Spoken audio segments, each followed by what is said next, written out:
ਸਤਿ ਸ਼੍ਰੀ ਅਕਾਲ ਜੀ। ਪੰਜਾਬੀ ਰੇਡੀਓ ਤੇ ਪੰਜਾਬੀ ਟੀਵੀ USA ਵੇਖ ਸੁਣ ਰਹੇ ਸਾਰੇ ਸਰੋਤਿਆਂ ਦਾ ਬਹੁਤ-ਬਹੁਤ ਸਵਾਗਤ ਹੈ। ਇਸ ਸਮੇਂ ਦੇ ਵਿਸ਼ੇਸ਼ ਪ੍ਰੋਗਰਾਮ ਬਿਯੋਂਡ ਦਾ ਹੈਡਲਾਈਨਸ ਵਿਦ ਮਨਦੀਪ ਪੂਨੀਆ ਦੇ ਵਿੱਚ। ਇਸ ਪ੍ਰੋਗਰਾਮ ਦੇ ਵਿੱਚ ਹਰ ਰੋਜ਼ ਦੀ ਤਰ੍ਹਾਂ ਸਾਥ ਹੁੰਦਾ ਹੈ ਸੀਨੀਅਰ ਪੱਤਰਕਾਰ ਮਨਦੀਪ ਪੂਨੀਆ ਜੀ ਦਾ। ਦੇਸ਼ ਵਿਦੇਸ਼ ਦੇ ਨਾਲ ਜੁੜੀਆਂ ਹੋਈਆਂ ਕਈ ਅਹਿਮ ਖਬਰਾਂ ਹੁੰਦੀਆਂ ਨੇ ਜਿਨ੍ਹਾਂ ਤੇ ਚਾਨਣਾ ਪਾਈਦਾ। ਪ੍ਰੋਗਰਾਮ 'ਚ ਕਰਦੇ ਹਾਂ ਪੂਨੀਆ ਜੀ ਦਾ ਸਵਾਗਤ। ਬਹੁਤ-ਬਹੁਤ ਸਵਾਗਤ ਹੈ ਜੀ। ਜੀ ਸ਼ੁਕਰੀਆ। ਸਤਿ ਸ੍ਰੀ ਅਕਾਲ ਗੁਰਪ੍ਰੀਤ। ਸਤਿ ਸ਼੍ਰੀ ਅਕਾਲ ਜੀ। ਸੋ ਸਭ ਤੋਂ ਪਹਿਲੀ ਖਬਰ ਤੇ ਜੇਕਰ ਚੱਲੀਏ ਤਾਂ ਆਖਿਰਕਾਰ ਉਹ ਦਿਨ ਆ ਗਿਆ ਹੈ ਜਿਸ ਦੀ ਉਡੀਕ ਸੀ ਕਿ 16 ਘੰਟੇ ਬਹਿਸ ਹੋਣੀ ਸੀ ਆਪਣੇ ਦੋਨੋਂ ਸਦਨਾਂ ਦੇ ਵਿੱਚ, ਤੇ ਉਹ ਦਿਨ ਅੱਜ ਚੁਣ ਲਿਆ ਗਿਆ ਤੇ ਅੱਜ ਆਪਰੇਸ਼ਨ ਸਿੰਦੂਰ ਦੇ ਉੱਪਰ ਬਹਿਸ ਹੋਈ ਹੈ। ਇਸ ਬਹਿਸ ਦੇ ਵਿੱਚ ਕੀ ਕੁਝ ਖਾਸ ਰਿਹਾ, ਸਰਕਾਰ ਦੇ ਵੱਲੋਂ ਕਿਹੋ ਜਿਹੇ ਜਵਾਬ ਆਏ ਨੇ ਜਿਨ੍ਹਾਂ ਦੀ ਸਾਰੇ ਦੇਸ਼ ਨੂੰ ਉਡੀਕ ਸੀ ਕਿ ਆਖਿਰਕਾਰ ਸਰਕਾਰ ਇਸ ਨੂੰ ਕਿਵੇਂ ਲੈਂਦੀ ਹੈ। ਬੇਸ਼ੱਕ ਡੈਲੀਗੇਟ ਵੱਖ-ਵੱਖ ਦੇਸ਼ਾਂ 'ਚ ਵੀ ਭੇਜੇ ਗਏ, ਆਪਣੀ ਸਟ੍ਰੈਟਜੀ ਨੂੰ ਸਟਰੋਂਗ ਕੀਤਾ ਗਿਆ, ਡਿਪਲੋਮੈਸੀ ਵੱਖ-ਵੱਖ ਤਰੀਕੇ ਦੇ ਨਾਲ ਕੀਤੀ ਗਈ, ਪਰ ਜਦੋਂ ਹੁਣ ਆਮ ਲੋਕਾਂ ਨੂੰ ਦੱਸਣਾ ਹੈ, ਉਸ ਸਦਨ ਦੇ ਵਿੱਚ ਚੀਜ਼ਾਂ ਰਜਿਸਟਰ ਹੋਣੀਆਂ ਨੇ ਕਿ ਕਦੀ ਇਤਿਹਾਸ ਦੇ ਵਿੱਚ ਇੱਕ ਆਪਰੇਸ਼ਨ ਸਿੰਦੂਰ ਹੋਇਆ ਸੀ, ਉਹਦੇ ਵਿੱਚ ਕੀ ਕੁਝ ਹੋਇਆ ਸੀ, ਸਰਕਾਰ ਨੇ ਕੀ ਦਾਅਵੇ ਕੀਤੇ ਸੀ, ਪਾਇਓ ਚਾਨਣਾ ਜੀ। ਜੀ ਬਿਲਕੁਲ, ਅੱਜ ਆਪਰੇਸ਼ਨ ਸੰਧੂਰ ਤੇ ਗੱਲ ਹੋਣੀ ਸੀਗੀ ਲੋਕ ਸਭਾ ਦੇ ਵਿੱਚ, ਕੱਲ ਰਾਜ ਸਭਾ ਦੇ ਵਿੱਚ ਵੀ ਹੋਣੀ ਹੈ। ਅੱਜ ਲੋਕ ਸਭਾ ਦਾ ਅੱਧਾ ਦਿਨ ਅੱਜ ਚੱਲਣਾਗਾ ਤੇ ਅੱਧਾ ਦਿਨ ਕੱਲ ਚੱਲਣਾਗਾ। ਤੇ ਜਿਹੜੇ ਵੱਡੇ ਆਗੂ ਹੈਗੇ ਉਹ ਕੱਲ ਬੋਲਣਗੇ। ਅੱਜ ਕਈ ਆਗੂ ਬੋਲੇ ਵੀ। ਪਹਿਲਾਂ ਤਾਂ ਜਦੋਂ ਅੱਜ ਸਦਨ ਸ਼ੁਰੂ ਹੋਇਆ ਤਾਂ 3 ਵਾਰ ਜਿਹੜੀ ਕਾਰਵਾਈ ਹੈ ਉਹ ਸਥਗਿਤ ਕਰਨੀ ਪਈ ਪਾਰਲੀਮੈਂਟ ਦੀ। ਉਹਦੀ ਐਗਜ਼ਾਮ ਕਰਨਾ ਪਿਆ। ਉਹਦਾ ਇੱਕ ਰੀਜ਼ਨ ਇਹ ਰਿਹਾ ਕਿ ਬਿਹਾਰ ਦਾ ਜਿਹੜਾ SIR ਵਾਲਾ ਮਾਮਲਾ ਹੈਗਾ, ਵੋਟਰ ਲਿਸਟ ਵਾਲਾ ਮਾਮਲਾ ਹੈ, ਉਹ ਵਾਰ-ਵਾਰ ਵਿਪਕਸ਼ੀ ਜਿਹੜੇ ਸੰਸਦ ਸੀ ਉਹ ਚੁੱਕ ਰਹੇ ਸੀਗੇ। ਉਸ ਤੋਂ ਬਾਅਦ 2 ਵਜੇ ਸੈਸ਼ਨ ਜਿਹੜਾ ਹਾਊਸ ਹੈ ਉਹ ਚੰਗੇ ਤਰੀਕੇ ਨਾਲ ਸ਼ੁਰੂ ਹੋਇਆ। ਉਸ ਦੀ ਸ਼ੁਰੂਆਤ ਕਿਤੇ ਨਾ ਕਿਤੇ ਰਾਜਨਾਥ ਸਿੰਘ ਹੋਣਾ ਨੇ ਕੀਤੀ। ਉਸ ਤੋਂ ਪਹਿਲਾਂ ਕਿਰਨ ਰਿਜੀਜੂ ਨੇ ਪਹਿਲਾਂ ਹੀ ਬਿਆਨ ਦਿੱਤਾ ਕਿ ਜਿਹੜੇ ਆਪੋਜੀਸ਼ਨ ਦੇ ਪਾਰਟੀ ਦੇ MPs ਹੈਗਾ ਉਹ ਪਾਕਿਸਤਾਨ ਦਾ ਰੋਲ ਅਦਾ ਨਾ ਕਰਨ ਇੱਥੇ। ਤਾਂ ਇੱਕ ਮਤਲਬ ਬਹੁਤ ਘਟੀਆ ਬਿਆਨ ਸੀਗਾ। ਖੈਰ, ਸ਼ਸ਼ੀ ਥਰੂਰ ਜਿਹੜਾ ਕਿ ਕਾਂਗਰਸ ਦਾ ਵੱਡਾ ਆਗੂ ਹੈਗਾ ਤੇ ਬਹੁਤ ਸਾਰੇ ਆਪਾਂ ਨੂੰ ਪਤਾ ਹੈ ਕਿ ਫੋਰਨ ਡੈਲੀਗੇਸ਼ਨਾਂ 'ਚ ਵੀ ਸ਼ਾਮਿਲ ਰਹੇ ਤੇ ਆਪਰੇਸ਼ਨ ਸੰਧੂਰ ਤੇ ਨਰਿੰਦਰ ਮੋਦੀ ਦੀ ਲਾਈਨ ਟੋ ਕਰਦੇ ਰਹੇ। ਅੱਜ ਉਹਨਾਂ ਨੇ ਕੋਈ ਵੀ ਬਿਆਨ ਦੇਣ ਤੋਂ ਨਾ ਕਰ ਦਿੱਤੀ। ਉਹਨਾਂ ਨੇ ਕਿਹਾ ਕਿ ਅੱਜ ਮੇਰਾ ਮੌਨ ਵਰਤ ਹੈ। ਮੀਡੀਆ ਵਾਲਿਆਂ ਨੇ ਉਹਨਾਂ ਤੋਂ ਪੁੱਛਿਆ। ਇਹ ਦੱਸਿਆ ਜਾ ਰਿਹਾ ਹੈਗਾ ਕਿ ਰਾਹੁਲ ਗਾਂਧੀ ਦੀ ਟੀਮ ਨੇ ਉਹਨਾਂ ਤੋਂ ਪਾਰਟੀ ਲਾਈਨ ਲੈਣ ਵਾਸਤੇ ਸੰਪਰਕ ਕੀਤਾ ਸੀ, ਪਰ ਉਹਨਾਂ ਨੇ ਰਾਹੁਲ ਗਾਂਧੀ ਨੂੰ ਰਿਸਪੌਂਡ ਨਹੀਂ ਕੀਤਾ। ਯਾਨੀ ਕਿ ਉਹ ਕੀ ਸਟੈਂਡ ਲੈਣਗੇ ਸੰਸਦ 'ਚ ਸਾਰੇ ਦੇਖਣਗੇ। ਪਾਰਲੀਮੈਂਟ 'ਚ ਮੰਨਿਆ ਜਾ ਰਿਹਾ ਹੈਗਾ ਕਿ ਉਹ ਨਰਿੰਦਰ ਮੋਦੀ ਵੱਲ ਹੀ ਭੁਗਤਣਗੇ ਆਪਰੇਸ਼ਨ ਸੰਦੂਰ ਵਾਲੇ ਮਾਮਲੇ ਤੇ। ਤਾਂ ਰਾਜਨਾਥ ਸਿੰਘ ਨੇ ਚਰਚਾ ਖੋਲੀ। ਰਾਜਨਾਥ ਸਿੰਘ ਨੇ ਕਿਹਾ ਕਿ ਪ੍ਰਧਾਨ ਮੰਤਰੀ ਨਰਿੰਦਰ ਮੋਦੀ ਨੇ ਇੰਡੀਅਨ ਆਰਮੀ ਨੂੰ ਖੁੱਲੀ ਛੂਟ ਦੇ ਰੱਖੀ ਸੀਗੀ। ਅਸੀਂ ਸਿਰਫ 9 ਆਤੰਕੀ ਠਿਕਾਣੇ ਟਾਰਗੇਟ ਕੀਤੇ। 22 ਮਿੰਟਾਂ ਦਾ ਆਪਰੇਸ਼ਨ ਸੀਗਾ ਸਾਡਾ ਤੇ ਅਸੀਂ ਅੰਧੇਰਾ ਹੋਣ ਦੇ ਬਾਵਜੂਦ ਸਾਰੇ ਸਬੂਤ ਵੀ ਮਿਟਾਏ ਤੇ ਸਾਡੀ ਕਾਰਵਾਈ ਸੈਲਫ ਡਿਫੈਂਸ ਵਾਲੀ ਸੀ।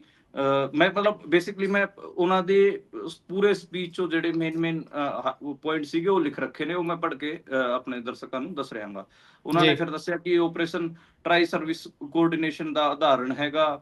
ਇਸ ਤੋਂ ਬਾਅਦ ਉਹਨਾਂ ਨੇ ਕਿਹਾ ਕਿ ਸੀਮਾ ਪਾਰ ਕਰਨਾ ਯਾਨੀ ਕਿ ਸਰਹੱਦ ਪਾਰ ਕਰਨਾ ਜਾਂ ਫਿਰ ਕੈਪਚਰ ਕਰਨਾ ਸਾਡਾ ਕੋਈ ਉਦੇਸ਼ ਨਹੀਂ ਸੀ।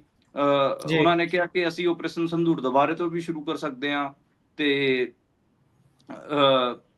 ਇਸ ਦੇ ਵਿਚਾਲੇ ਹੀ ਬਹੁਤ ਸਾਰੇ ਜਿਹੜੇ ਆਪੋਜੀਸ਼ਨ ਦੇ ਪਾਰਟੀਆਂ ਵਾਲੇ ਸੀਗੇ ਉਹਨਾਂ ਨੇ ਉਹ ਸਵਾਲ ਵੀ ਪੁੱਛਣ ਦੀ ਕੋਸ਼ਿਸ਼ ਕਰ ਰਹੇ ਸੀਗੇ ਤੇ ਉਹਨਾਂ ਨੇ ਕਿਹਾ ਕਿ ਜਿਹੜੀ ਸਾਡੀ ਆਰਮੀ ਦਾ ਟਾਰਗੇਟ ਸੀਗਾ ਉਹ ਅਸੀਂ ਅਚੀਵ ਕੀਤਾ ਹੈਗਾ ਤੇ ਅਸੀਂ ਪੀਸ ਦੇ ਰਾਹ ਚੱਲ ਰਹੇ ਹਾਂ ਤੇ ਪਾਕਿਸਤਾਨ ਦੁਸ਼ਮਣੀ ਦੇ ਰਾਹ ਚੱਲ ਰਿਹਾ ਹੈਗਾ ਤੇ ਸਾਡੀ ਜਿਹੜੀ ਮੂਲ ਪ੍ਰਵਰਤੀ ਉਹ ਬੁੱਧ ਦੀ ਹੈ, ਯੁੱਧ ਦੀ ਨਹੀਂ ਹੈਗੀ ਆ।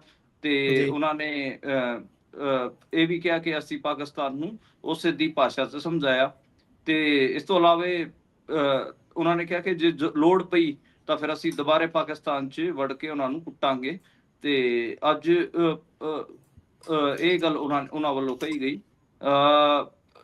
ਉਸ ਤੋਂ ਬਾਅਦ ਕਾਂਗਰਸ ਦੇ ਆਗੂ ਸਾਂਸਦ ਗੌਰਵ ਗੋਗੋਈ ਉਹ ਖੜੇ ਹੋਏ, ਰਾਹੁਲ ਗਾਂਧੀ ਦੇ ਕਾਫੀ ਕਰੀਬੀ ਮੰਨੇ ਜਾਂਦੇ ਨੇ। ਉਹਨਾਂ ਨੇ ਪੁੱਛਿਆ ਕਿ ਡਿਫੈਂਸ ਮਿਨਿਸਟਰ ਨੇ ਇਹ ਨਹੀਂ ਦੱਸਿਆ ਕਿ ਆਤੰਕੀ ਆਏ ਕਿਵੇਂ ਪਹਿਲਗਾਮ 'ਚ, ਠੀਕ ਹੈ। ਦੂਜਾ ਉਹਨਾਂ ਨੇ ਇਹ ਕਿਹਾ ਕਿ ਸਰਕਾਰ 'ਚ ਬਹੁਤ ਅਹੰਕਾਰ ਆ ਗਿਆ ਹੈਗਾ। ਅਸੀਂ ਆਪਰੇਸ਼ਨ ਸੰਧੂਰ ਦੌਰਾਨ ਸਰਕਾਰ ਦੇ ਨਾਲ ਹੀ ਸੀਗੇ ਪਰ ਜੀ, ਸਰਕਾਰ ਸਾਡੇ ਤੇ ਹੀ ਸਵਾਲ ਸਾਡੇ ਉਲਟ ਹੀ ਪ੍ਰੋਪੇਗੈਂਡਾ ਕਰ ਰਹੀ ਸੀਗੀ। ਜੀ। ਗੌਰਵ ਗੋਗੋਈ ਨੇ ਇਹ ਵੀ ਪੁੱਛਿਆ ਕਿ ਜਿਹੜਾ ਪਾਕਿਸਤਾਨ ਓਕੂਪਾਈਡ ਕਸ਼ਮੀਰ ਹੈ, ਜਦ ਆਪਣੀ ਇੰਨੀ बढ़त ਸੀਗੀ ਤੇ ਫਿਰ ਅਸੀਂ ਉਹਦਾ ਕਬਜ਼ਾ ਕਿਉਂ ਨਹੀਂ ਲਿਆ? ਇੱਕ ਜੀ। ਇਹ ਗੱਲ ਆਈ। ਉਹਨਾਂ ਨੇ ਕਿਹਾ ਕਿ ਸਾਡੇ ਜਿਹੜੇ ਲੜਾਕੂ ਵਿਮਾਨ ਸੀਗੇ, ਉਹਨਾਂ ਕੋਲ ਜਾ ਕੇ ਉਹਨਾਂ ਨਾਲ ਅਸੀਂ ਜਾ ਕੇ ਉੱਥੇ ਹਮਲੇ ਕਿਉਂ ਨਹੀਂ ਕੀਤੇ? ਉਹਨਾਂ ਨੇ ਗੌਰਵ ਗੋਗੋਈ ਨੇ ਇਹ ਵੀ ਕਿਹਾ ਕਿ ਜਿਹੜਾ ਪਾਕਿਸਤਾਨ ਸੀਗਾ ਉਹ ਤਾਂ ਫਰੰਟ ਤੇ ਸੀਗਾ, ਉਹਦੇ ਪਿੱਛੇ ਤਾਂ ਚੀਨ ਸੀਗਾ ਤੇ ਜੀ। ਗੋਗੋਈ ਨੇ ਇਹ ਵੀ ਕਿਹਾ ਕਿ 26 ਵਾਰ ਜਿਹੜਾ ਸੀਜ਼ ਫਾਇਰ ਦੀ ਗੱਲ ਟਰੰਪ ਕਹਿ ਚੁੱਕੇ ਨੇ ਕਿ ਮੈਂ ਸੀਜ਼ ਫਾਇਰ ਕਰਾਇਆ ਹੈਗਾ। ਉਹਦਾ ਹਜੇ ਤੱਕ ਜਿਹੜਾ ਪ੍ਰਤੀਕਿਰਿਆ ਹੈਗੀ ਆ ਨਰਿੰਦਰ ਮੋਦੀ ਦੀ, ਪ੍ਰਧਾਨ ਮੰਤਰੀ ਦੀ, ਉਹ ਕਿਉਂ ਨਹੀਂ ਆਈ? ਜੀ। ਤੇ ਇਸ ਤੋਂ ਇਲਾਵਾ ਵੀ ਮਤਲਬ ਸਮਾਜਵਾਦੀ ਪਾਰਟੀ ਦੇ ਕਈ ਆਗੂ ਵੀ ਬੋਲੇ, ਦੇਸ਼ਵਾਸੀ ਆਪਰੇਸ਼ਨ ਸੰਦੂਰ ਨਹੀਂ ਆਪਰੇਸ਼ਨ ਤੰਦੂਰ ਚਾਹੁੰਦੇ ਹੈ। ਤੇ ਜੀ। ਕਲਿਆਣ ਬੈਨਰਜੀ ਬੋਲਿਆ, ਮਮਤਾ ਬੈਨਰਜੀ ਦੀ ਪਾਰਟੀ ਵਾਲਾ, ਤ੍ਰਿਣਮੂਲ ਜੀ। ਕਾਂਗਰਸ ਦਾ, ਉਹਨਾਂ ਨੇ ਕਿਹਾ ਕਿ ਮੋਦੀ ਦਾ ਸੀਨਾ 56 ਦਾ ਨਹੀਂ 36 ਇੰਚ ਦਾ ਹੈ। ਇਸ ਆਪਰੇਸ਼ਨ ਹੂੰ। ਦੌਰਾਨ ਆਪਾਂ ਨੂੰ ਦੇਖਣ ਨੂੰ ਮਿਲਿਆ। ਤਾਂ ਇਹ ਸਾਰਾ ਜੀ। ਚੱਲਿਆਗਾ, ਸਾਡੀ ਰਿਟੋਰਿਕ 'ਚ ਗੱਲ ਹੋਈ ਹੈ। ਤੇ ਇਹਦੇ 'ਚ ਬਾਰ-ਬਾਰ ਇਹ ਸਵਾਲ ਵੀ ਚੁੱਕਿਆ ਗਿਆ ਜਿਵੇਂ ਕਾਂਗਰਸ ਦੇ ਆਗੂਆਂ ਵੱਲੋਂ ਕਿ ਸਾਡੀ, ਜਿਵੇਂ ਦੀਪਿੰਦਰ ਹੁੱਡਾ ਬੋਲ ਰਿਹਾ ਸੀਗਾ ਕਿ ਸਾਡੀ ਵਿਦੇਸ਼ ਨੀਤੀ ਫੇਲ ਹੋਈ ਹੈ, ਸਾਡਾ ਸਾਥ ਕਿਸੇ ਨੇ ਦਿੱਤਾ ਹੀ ਨਹੀਂ। ਉਹਦੇ ਤੇ ਫਿਰ ਜਿਹੜਾ ਬੀਜੇਪੀ ਦਾ ਆਗੂ ਸੀਗਾ ਬਜੇਂਤ ਪਾਂਡਿਆ, ਉਹ ਖੜਿਆ ਹੋਇਆ, ਉਹਨੇ ਕਿਹਾ ਕਿ ਦੁਨੀਆ ਭਰ ਤੋਂ ਸਾਨੂੰ 61 ਮੈਸੇਜ ਪ੍ਰਾਪਤ ਹੋਏ, ਜੀ। ਸਾਨੂੰ 61 ਕੰਟਰੀਆਂ ਨੇ ਮੈਸੇਜ ਕੀਤੇ, ਪਰ ਹਜੇ ਤੱਕ ਤਾਂ ਇਹ ਤਾਂ ਪਤਾ ਹੀ ਨਹੀਂ ਕਿ ਕਿਹੜੀਆਂ ਕੰਟਰੀਆਂ ਨੇ ਮੈਸੇਜ ਕੀਤੇ। ਤੇ ਫੋਰਨ ਪਾਲਿਸੀ ਤੇ ਵੀ ਸਵਾਲ ਉੱਠਿਆ ਤੇ ਜੀ।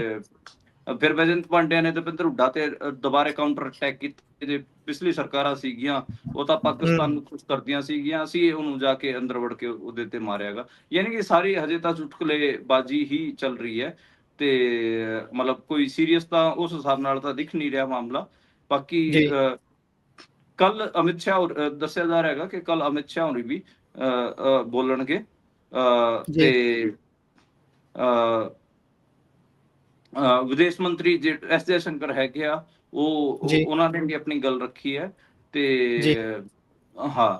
ਤਾਂ ਕੱਲ ਮਤਲਬ ਅਮਿਤ ਸ਼ਾਹ ਦਾ ਨੰਬਰ ਆਊਗਾ, ਅਮਿਤ ਸ਼ਾਹ ਦੇ ਬੋਲਣ ਦਾ ਨੰਬਰ ਹੈ। ਫਿਰ ਉਹਨਾਂ ਨੇ ਕਿ ਅਮਿਤ ਸ਼ਾਹ ਨੇ ਕਿਹਾ ਕਿ ਕੱਲ ਮੈਂ ਬਤਾਊਂਗਾ ਵਿਪਕਸ਼ ਨੇ ਕਿੰਨੇ ਝੂਠ ਬੋਲੇ ਨੇ, ਯਾਨੀ ਕਿ ਕੱਲ ਉਹ ਹੂੰ। ਬੋਲਣਗੇ, ਤਾਂ ਉਹ ਬੋਲੇ ਨਹੀਂ। ਤਾਂ ਜੀ। ਇਹ ਜੀ। ਅੱਜ ਪੂਰੇ ਕਾਰਵਾਈ ਦਾ ਰਿਹਾ ਹੈਗਾ। ਬਾਕੀ ਅੱਜ ਇੱਕ ਵਾਰ ਮੈਂ ਵੀ ਰਾਤ ਨੂੰ ਥੋੜਾ ਚੰਗੇ ਤਰੀਕੇ ਨਾਲ ਇਹਨੂੰ ਸਟੱਡੀ ਕਰ ਲਾਂਗਾ ਕੱਲ ਦਾ ਵੀ, ਕਿਉਂਕਿ ਦਿਨ ਤੱਕ ਖਤਮ ਹੋ ਜਾਊਗਾ ਕੱਲ ਦਾ ਸੈਸ਼ਨ ਵੀ। ਤੇ ਉਸ ਤੋਂ ਬਾਅਦ ਜੀ। ਆਪਾਂ ਇੱਕ ਕੰਪਲੀਟ ਐਨਾਲਿਸਿਸ ਕਰ ਪਾਵਾਂਗੇ ਕਿ ਆਪਰੇਸ਼ਨ ਸੰਦੂਰ ਤੇ ਆਪੋਜੀਸ਼ਨ ਪਾਰਟੀਆਂ ਨੇ ਤੇ ਜਿਹੜੀ ਮੌਕੇ ਦੀ ਹਕੂਮਤ ਹੈ ਉਹਨੇ ਕਿਵੇਂ ਜੀ। ਗੱਲ ਰੱਖੀ ਹੈ। ਅੱਜ ਦੇ ਟਾਈਮ ਮੈਨੂੰ ਜੀ। ਇਹ ਜੀ। ਸਮਝ ਆ ਰਿਹਾਗਾ ਕਿ ਸਿਰਫ ਨਾਅਰੇਬਾਜ਼ੀ 'ਚ ਗੱਲ ਹੋ ਰਹੀ ਹੈ, ਰਿਟੋਰਿਕ 'ਚ ਗੱਲ ਹੋ ਰਹੀ ਹੈ, ਮਤਲਬ ਕੋਈ ਠੋਸ ਗੱਲ ਹਜੇ ਨਿਕਲ ਕੇ ਆਈ ਨਹੀਂ ਹੈ। ਜੀ। ਸੋ ਜੇਕਰ ਮੈਂ ਇਹਦੇ ਇਸ ਤੋਂ ਜੀ। ਜੀ। ਇਹਦੇ ਜੀ। ਇਹਦੇ 'ਚ ਮਤਲਬ ਜਿਹੜੇ ਪੀ ਚਿਦੰਬਰਮ ਨੇ, ਜਿਹੜੇ ਸਾਬਕਾ ਵਿੱਤ ਮੰਤਰੀ ਵੀ ਰਹੇ, ਹੋਮ ਮਿਨਿਸਟਰ ਵੀ ਰਹੇ, ਉਹਨਾਂ ਨੇ ਜੀ। ਇੱਕ ਇੰਟਰਵਿਊ 'ਚ ਕਿਹਾ ਹੈਗਾ ਕਿ ਇਹ ਕਿਵੇਂ ਪਤਾ ਲੱਗਿਆ NIA ਨੂੰ ਕਿ ਜਿਹੜੇ ਪਹਿਲਗਾਮ 'ਚ ਹਮਲਾ ਹੋਇਆ ਉਹ ਆਤੰਕਵਾਦੀ ਜਿਹੜੇ ਸੀਗੇ ਉਹ ਪਾਕਿਸਤਾਨ ਤੋਂ ਆਏ। ਜੀ। NIA ਕੋਲ ਕੀ ਸਬੂਤ ਹੈ ਇਸ ਦਾ? ਜਿਹੜੇ ਹਮਲਾਵਰ ਸੀਗੇ ਕੀ ਪਤਾ ਉਹ ਆਤੰਕੀ ਸੀਗੇ, ਉਹ ਮੁਲਕ ਦੇ ਅੰਦਰ ਦੇ ਹੀ ਹੋਣ। ਇਹ ਹਜੇ ਤੱਕ ਜੀ। ਇਹ ਇੱਕ ਸੀਰੀਅਸ ਸਵਾਲ ਹੈਗਾ ਮਤਲਬ।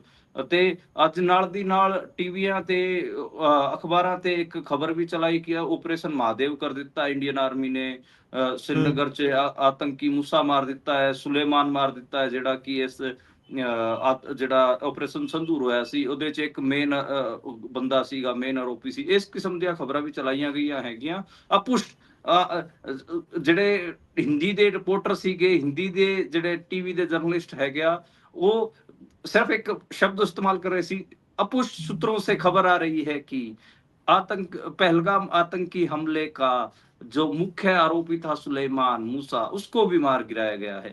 यानी कि ये अपुष्ट सूत्र की ਹੁੰਦੇ ਆ, ਜਾਂ ਤਾਂ ਫਿਰ ਆਰਮੀ ਠੋਕ ਕੇ ਕਵੇ ਕਿ ਅਸੀਂ ਜਿਹੜੇ ਬੰਦਿਆਂ ਨੇ ਪਹਿਲਗਾਮ 'ਚ ਟੂਰਿਸਟਾਂ ਨੂੰ ਮਾਰਿਆ ਸੀਗਾ, 26 ਜਣਿਆਂ ਨੂੰ ਮਾਰਿਆ ਸੀਗਾ, ਉਹਨਾਂ ਦਾ ਅਸੀਂ ਐਨਕਾਊਂਟਰ ਕਰ ਦਿੱਤਾ ਹੈ।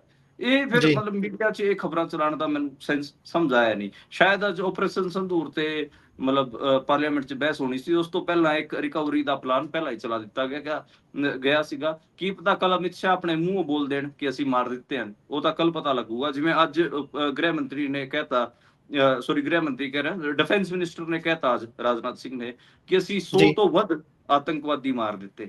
ਹੁਣ ਜੀ ਇਹ ਡੇਟਾ ਕਿੱਥੋਂ ਆਏਗਾ, ਕੀ ਉਹ ਸੱਚੀ, ਉਹ ਜਿਵੇਂ ਪਾਕਿਸਤਾਨ ਕਹਿ ਰਿਹਾ ਹੈਗਾ ਉਹ ਤਾਂ ਸਿਵਿਲੀਅਨ ਸੀਗੇ, ਤਾਂ ਜੀ ਉਹ ਕਿਵੇਂ ਪਤਾ ਲੱਗਿਆ ਕਿ ਉਹ ਕੌਣ ਸੀਗੇ, ਕੀ ਉਹਨਾਂ ਦਾ ਬੈਕਗਰਾਉਂਡਰ ਸੀਗਾ, ਉਹਦੀ ਡਿਟੇਲ ਮਤਲਬ ਕੁਝ ਨਿਕਲ ਕੇ ਆ ਨਹੀਂ ਰਹੀ ਹੈ। ਯਾਨੀ ਕਿ ਇੰਡੀਅਨ ਪਾਰਲੀਮੈਂਟ 'ਚ ਵੀ ਨਾਅਰੇਬਾਜ਼ੀ ਹੀ ਹੋ ਰਹੀ ਹੈ ਇੱਕ ਦੂਜੇ ਦੇ ਉਲਟ। ਜੀ। ਸੋ ਜੇਕਰ ਮੈਂ ਅਗਲੀ ਖਬਰ ਦਾ ਰੁਖ ਕਰਾਂ ਤਾਂ ਬੀਤੇ ਦਿਨ ਹੀ ਆਪਾਂ ਕੁਝ ਦਿਨ ਪਹਿਲਾਂ ਰਾਜਸਥਾਨ ਤੋਂ ਹੀ ਖਬਰ ਸਾਂਝੀ ਕੀਤੀ ਸੀ, ਜਿੱਥੇ ਸਕੂਲ ਦੀ ਛੱਤ ਡਿੱਗਣ ਕਾਰਨ ਕਈ ਮੌਤਾਂ ਹੋਈਆਂ ਸੀ। ਖਬਰ ਇੱਕ ਵਾਰ ਫਿਰ ਤੋਂ ਰਾਜਸਥਾਨ ਤੋਂ ਹੀ ਹੈ। ਇਹ ਵਾਪਰ ਕੀ ਰਿਹਾ ਹੈ ਸਾਡੀ ਸਿੱਖਿਆ ਦੇ ਨਾਲ, ਖਾਸ ਤੌਰ ਤੇ ਸਿੱਖਿਆ ਦੇ ਉੱਪਰ ਧਿਆਨ ਇੰਨਾ ਕੇਂਦਰਿਤ ਕਿਉਂ ਨਹੀਂ ਕਰਦੀਆਂ ਸਰਕਾਰਾਂ? ਪਹਿਲਾਂ ਤਾਂ ਕਹਿੰਦੇ ਵੀ ਉੱਥੇ ਪੜ੍ਹਨ ਦੇ ਲਈ ਢਾਂਚਾ ਚੰਗਾ ਹੋਊਗਾ, ਫੇਰ ਹੀ ਬੱਚੇ ਧਿਆਨ ਲਾ ਪਾਉਣਗੇ ਪੜ੍ਹਾਈ ਤੇ ਹੁਣ ਘਟਨਾ ਵਾਪਰੀ ਹੈ, ਕਹਿੰਦੇ ਜੈਸਲਮੇਰ ਦੇ ਵਿੱਚ ਇੱਕ ਸਕੂਲ ਦਾ ਗੇਟ ਹੀ ਡਿੱਗ ਗਿਆ, ਤੇ ਗੇਟ ਕੱਲਾ ਡਿੱਗਿਆ ਹੀ ਨਹੀਂ, ਇੱਕ ਜਾਨ ਵੀ ਲੈ ਗਿਆ, ਨਾਲ ਕੁਝ ਲੋਕਾਂ ਨੂੰ ਫੱਟੜ ਵੀ ਕਰ ਗਿਆ। ਪਾਇਓ ਜ਼ਰਾ ਚਾਨਣਾ। ਬਿਲਕੁਲ, ਰਾਜਸਥਾਨ ਤੋਂ ਹੁਣ ਲਗਾਤਾਰ ਸਕੂਲਾਂ ਦੇ ਜਿਹੜੇ ਸਟਰਕਚਰ ਜਿਹੜੇ ਵੀਕ ਹੈਗੇ, ਉਹਨਾਂ ਦੀ ਖਬਰਾਂ ਆਪਾਂ ਲਗਾਤਾਰ ਦੇਖ ਰਹੇ ਹਾਂ।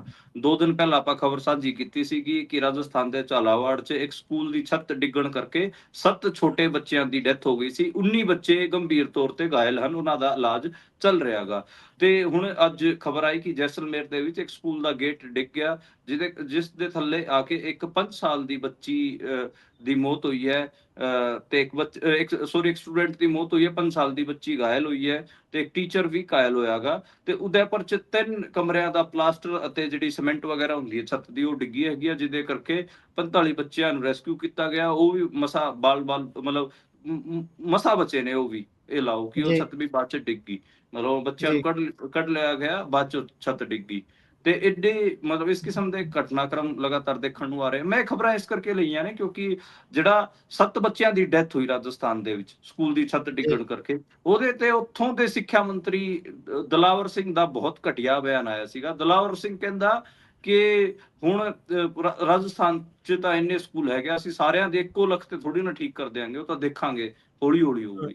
ਉਹ ਜਿਹੜਾ ਬਿਆਨ ਸੀਗਾ ਉਹ ਬਹੁਤ ਖਰਾਬ ਸੀਗਾ। ਇਸ ਕਰਕੇ ਮੈਂ ਇਹ ਖਬਰ ਲਈ ਅੱਜ ਕਿ ਦੇਖੋ, ਇੱਕ ਪਾਸੇ ਤਾਂ ਮਤਲਬ ਰੋਜ਼ ਆਪਾਂ ਇਸ ਕਿਸਮ ਦੀਆਂ ਘਟਨਾਵਾਂ ਸੁਣ ਰਹੇ ਹਾਂ ਕਿ ਕਿਤੇ ਮਸਾ ਬੱਚੇ ਨੇ, ਜਾਂ ਕਿਤੇ ਆਪਾਂ ਸੁਣ ਰਹੇ ਹਾਂ ਕਿ ਇੱਕ ਸਕੂਲ ਦਾ ਗੇਟ ਡਿੱਗ ਗਿਆ, ਕਿਤੇ ਸੁਣ ਰਹੇ ਹਾਂ ਕਿ ਸਕੂਲ ਕਲਾਸਰੂਮ ਦੀ ਛੱਤ ਡਿੱਗ ਗਈ, ਤੇ ਉਧਰ ਉਹ ਕਹਿ ਰਹੇ ਨੇ ਕਿ ਅਸੀਂ ਇੱਕੋ ਲੱਖ ਤੇ ਠੀਕ ਥੋੜੀ ਨਾ ਕਰ ਸਕਦੇ, ਅਸੀਂ ਦੇਖਦੇ ਹਾਂ। ਮਤਲਬ ਇਸ ਕਿਸਮ ਦੀ ਬੇਪਰਵਾਹੀ ਉਹ ਦਿਖ ਰਹੀ ਹੈ। ਜੀ।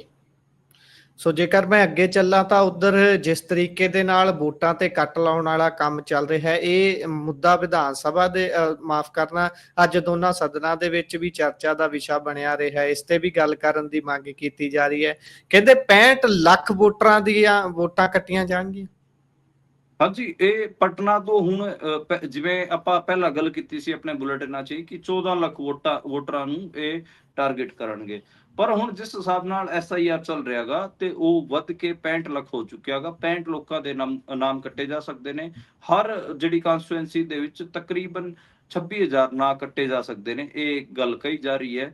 ਤੇ ਮਤਲਬ ਇਹ ਖਾਸੀ ਸੀਰੀਅਸ ਹੈ। ਯਾਨੀ ਕਿ ਉਹ ਜਿਹੜੇ 65 ਲੱਖ ਲੋਕ ਨੇ, ਇੱਕ ਤਾਂ ਉਹ ਜਿਹੜਾ ਪੰਜਾਬ ਹਰਿਆਣੇ ਵਾਲੇ ਹਮੇਸ਼ਾ ਕਹਿੰਦੇ ਰਹਿੰਦੇ ਆ ਕਿ ਇੱਧਰ ਪੰਜਾਬ ਹਰਿਆਣੇ ਦੀ ਡੈਮੋਗ੍ਰਾਫੀ ਚੇਂਜ ਹੋ ਰਹੀ ਹੈ, ਇੱਥੇ ਬਹੁਤ ਸਾਰੇ ਪੂਰਬੀਏ ਲੋਕ ਆ ਰਹੇ ਨੇ, ਇੱਥੇ ਆ ਕੇ ਵਸ ਰਹੇ ਨੇ। ਜਿਵੇਂ ਮੈਂ ਹਰਿਆਣਾ ਵਿਧਾਨ ਸਭਾ ਚੋਣਾਂ ਦੌਰਾਨ ਵੀ ਦੱਸਿਆ ਸੀਗਾ ਕਿ ਹਰਿਆਣੇ ਦੀ 90 ਸੀਟਾਂ ਚੋਂ 25 ਸੀਟਾਂ ਏਦਾਂ ਦੀਆਂ ਸੀਗੀਆਂ ਜਿੱਥੇ 20,000 ਤੋਂ ਵੱਧ ਵੋਟਾਂ ਸੀਗੀਆਂ ਜਿਹੜੇ ਉੱਤਰ ਪ੍ਰਦੇਸ਼ ਅਤੇ ਬਿਹਾਰ ਤੋਂ ਆਏ ਹੋਏ ਮਾਈਗ੍ਰੈਂਟ ਲੇਬਰ ਹੈਗੇ ਆ, ਜਿਹਦੇ ਚ ਮੈਂ ਸਾਰਾ ਉਸ ਟਾਈਮ ਵੀ ਡਾਟਾ ਦੱਸਿਆ ਸੀਗਾ।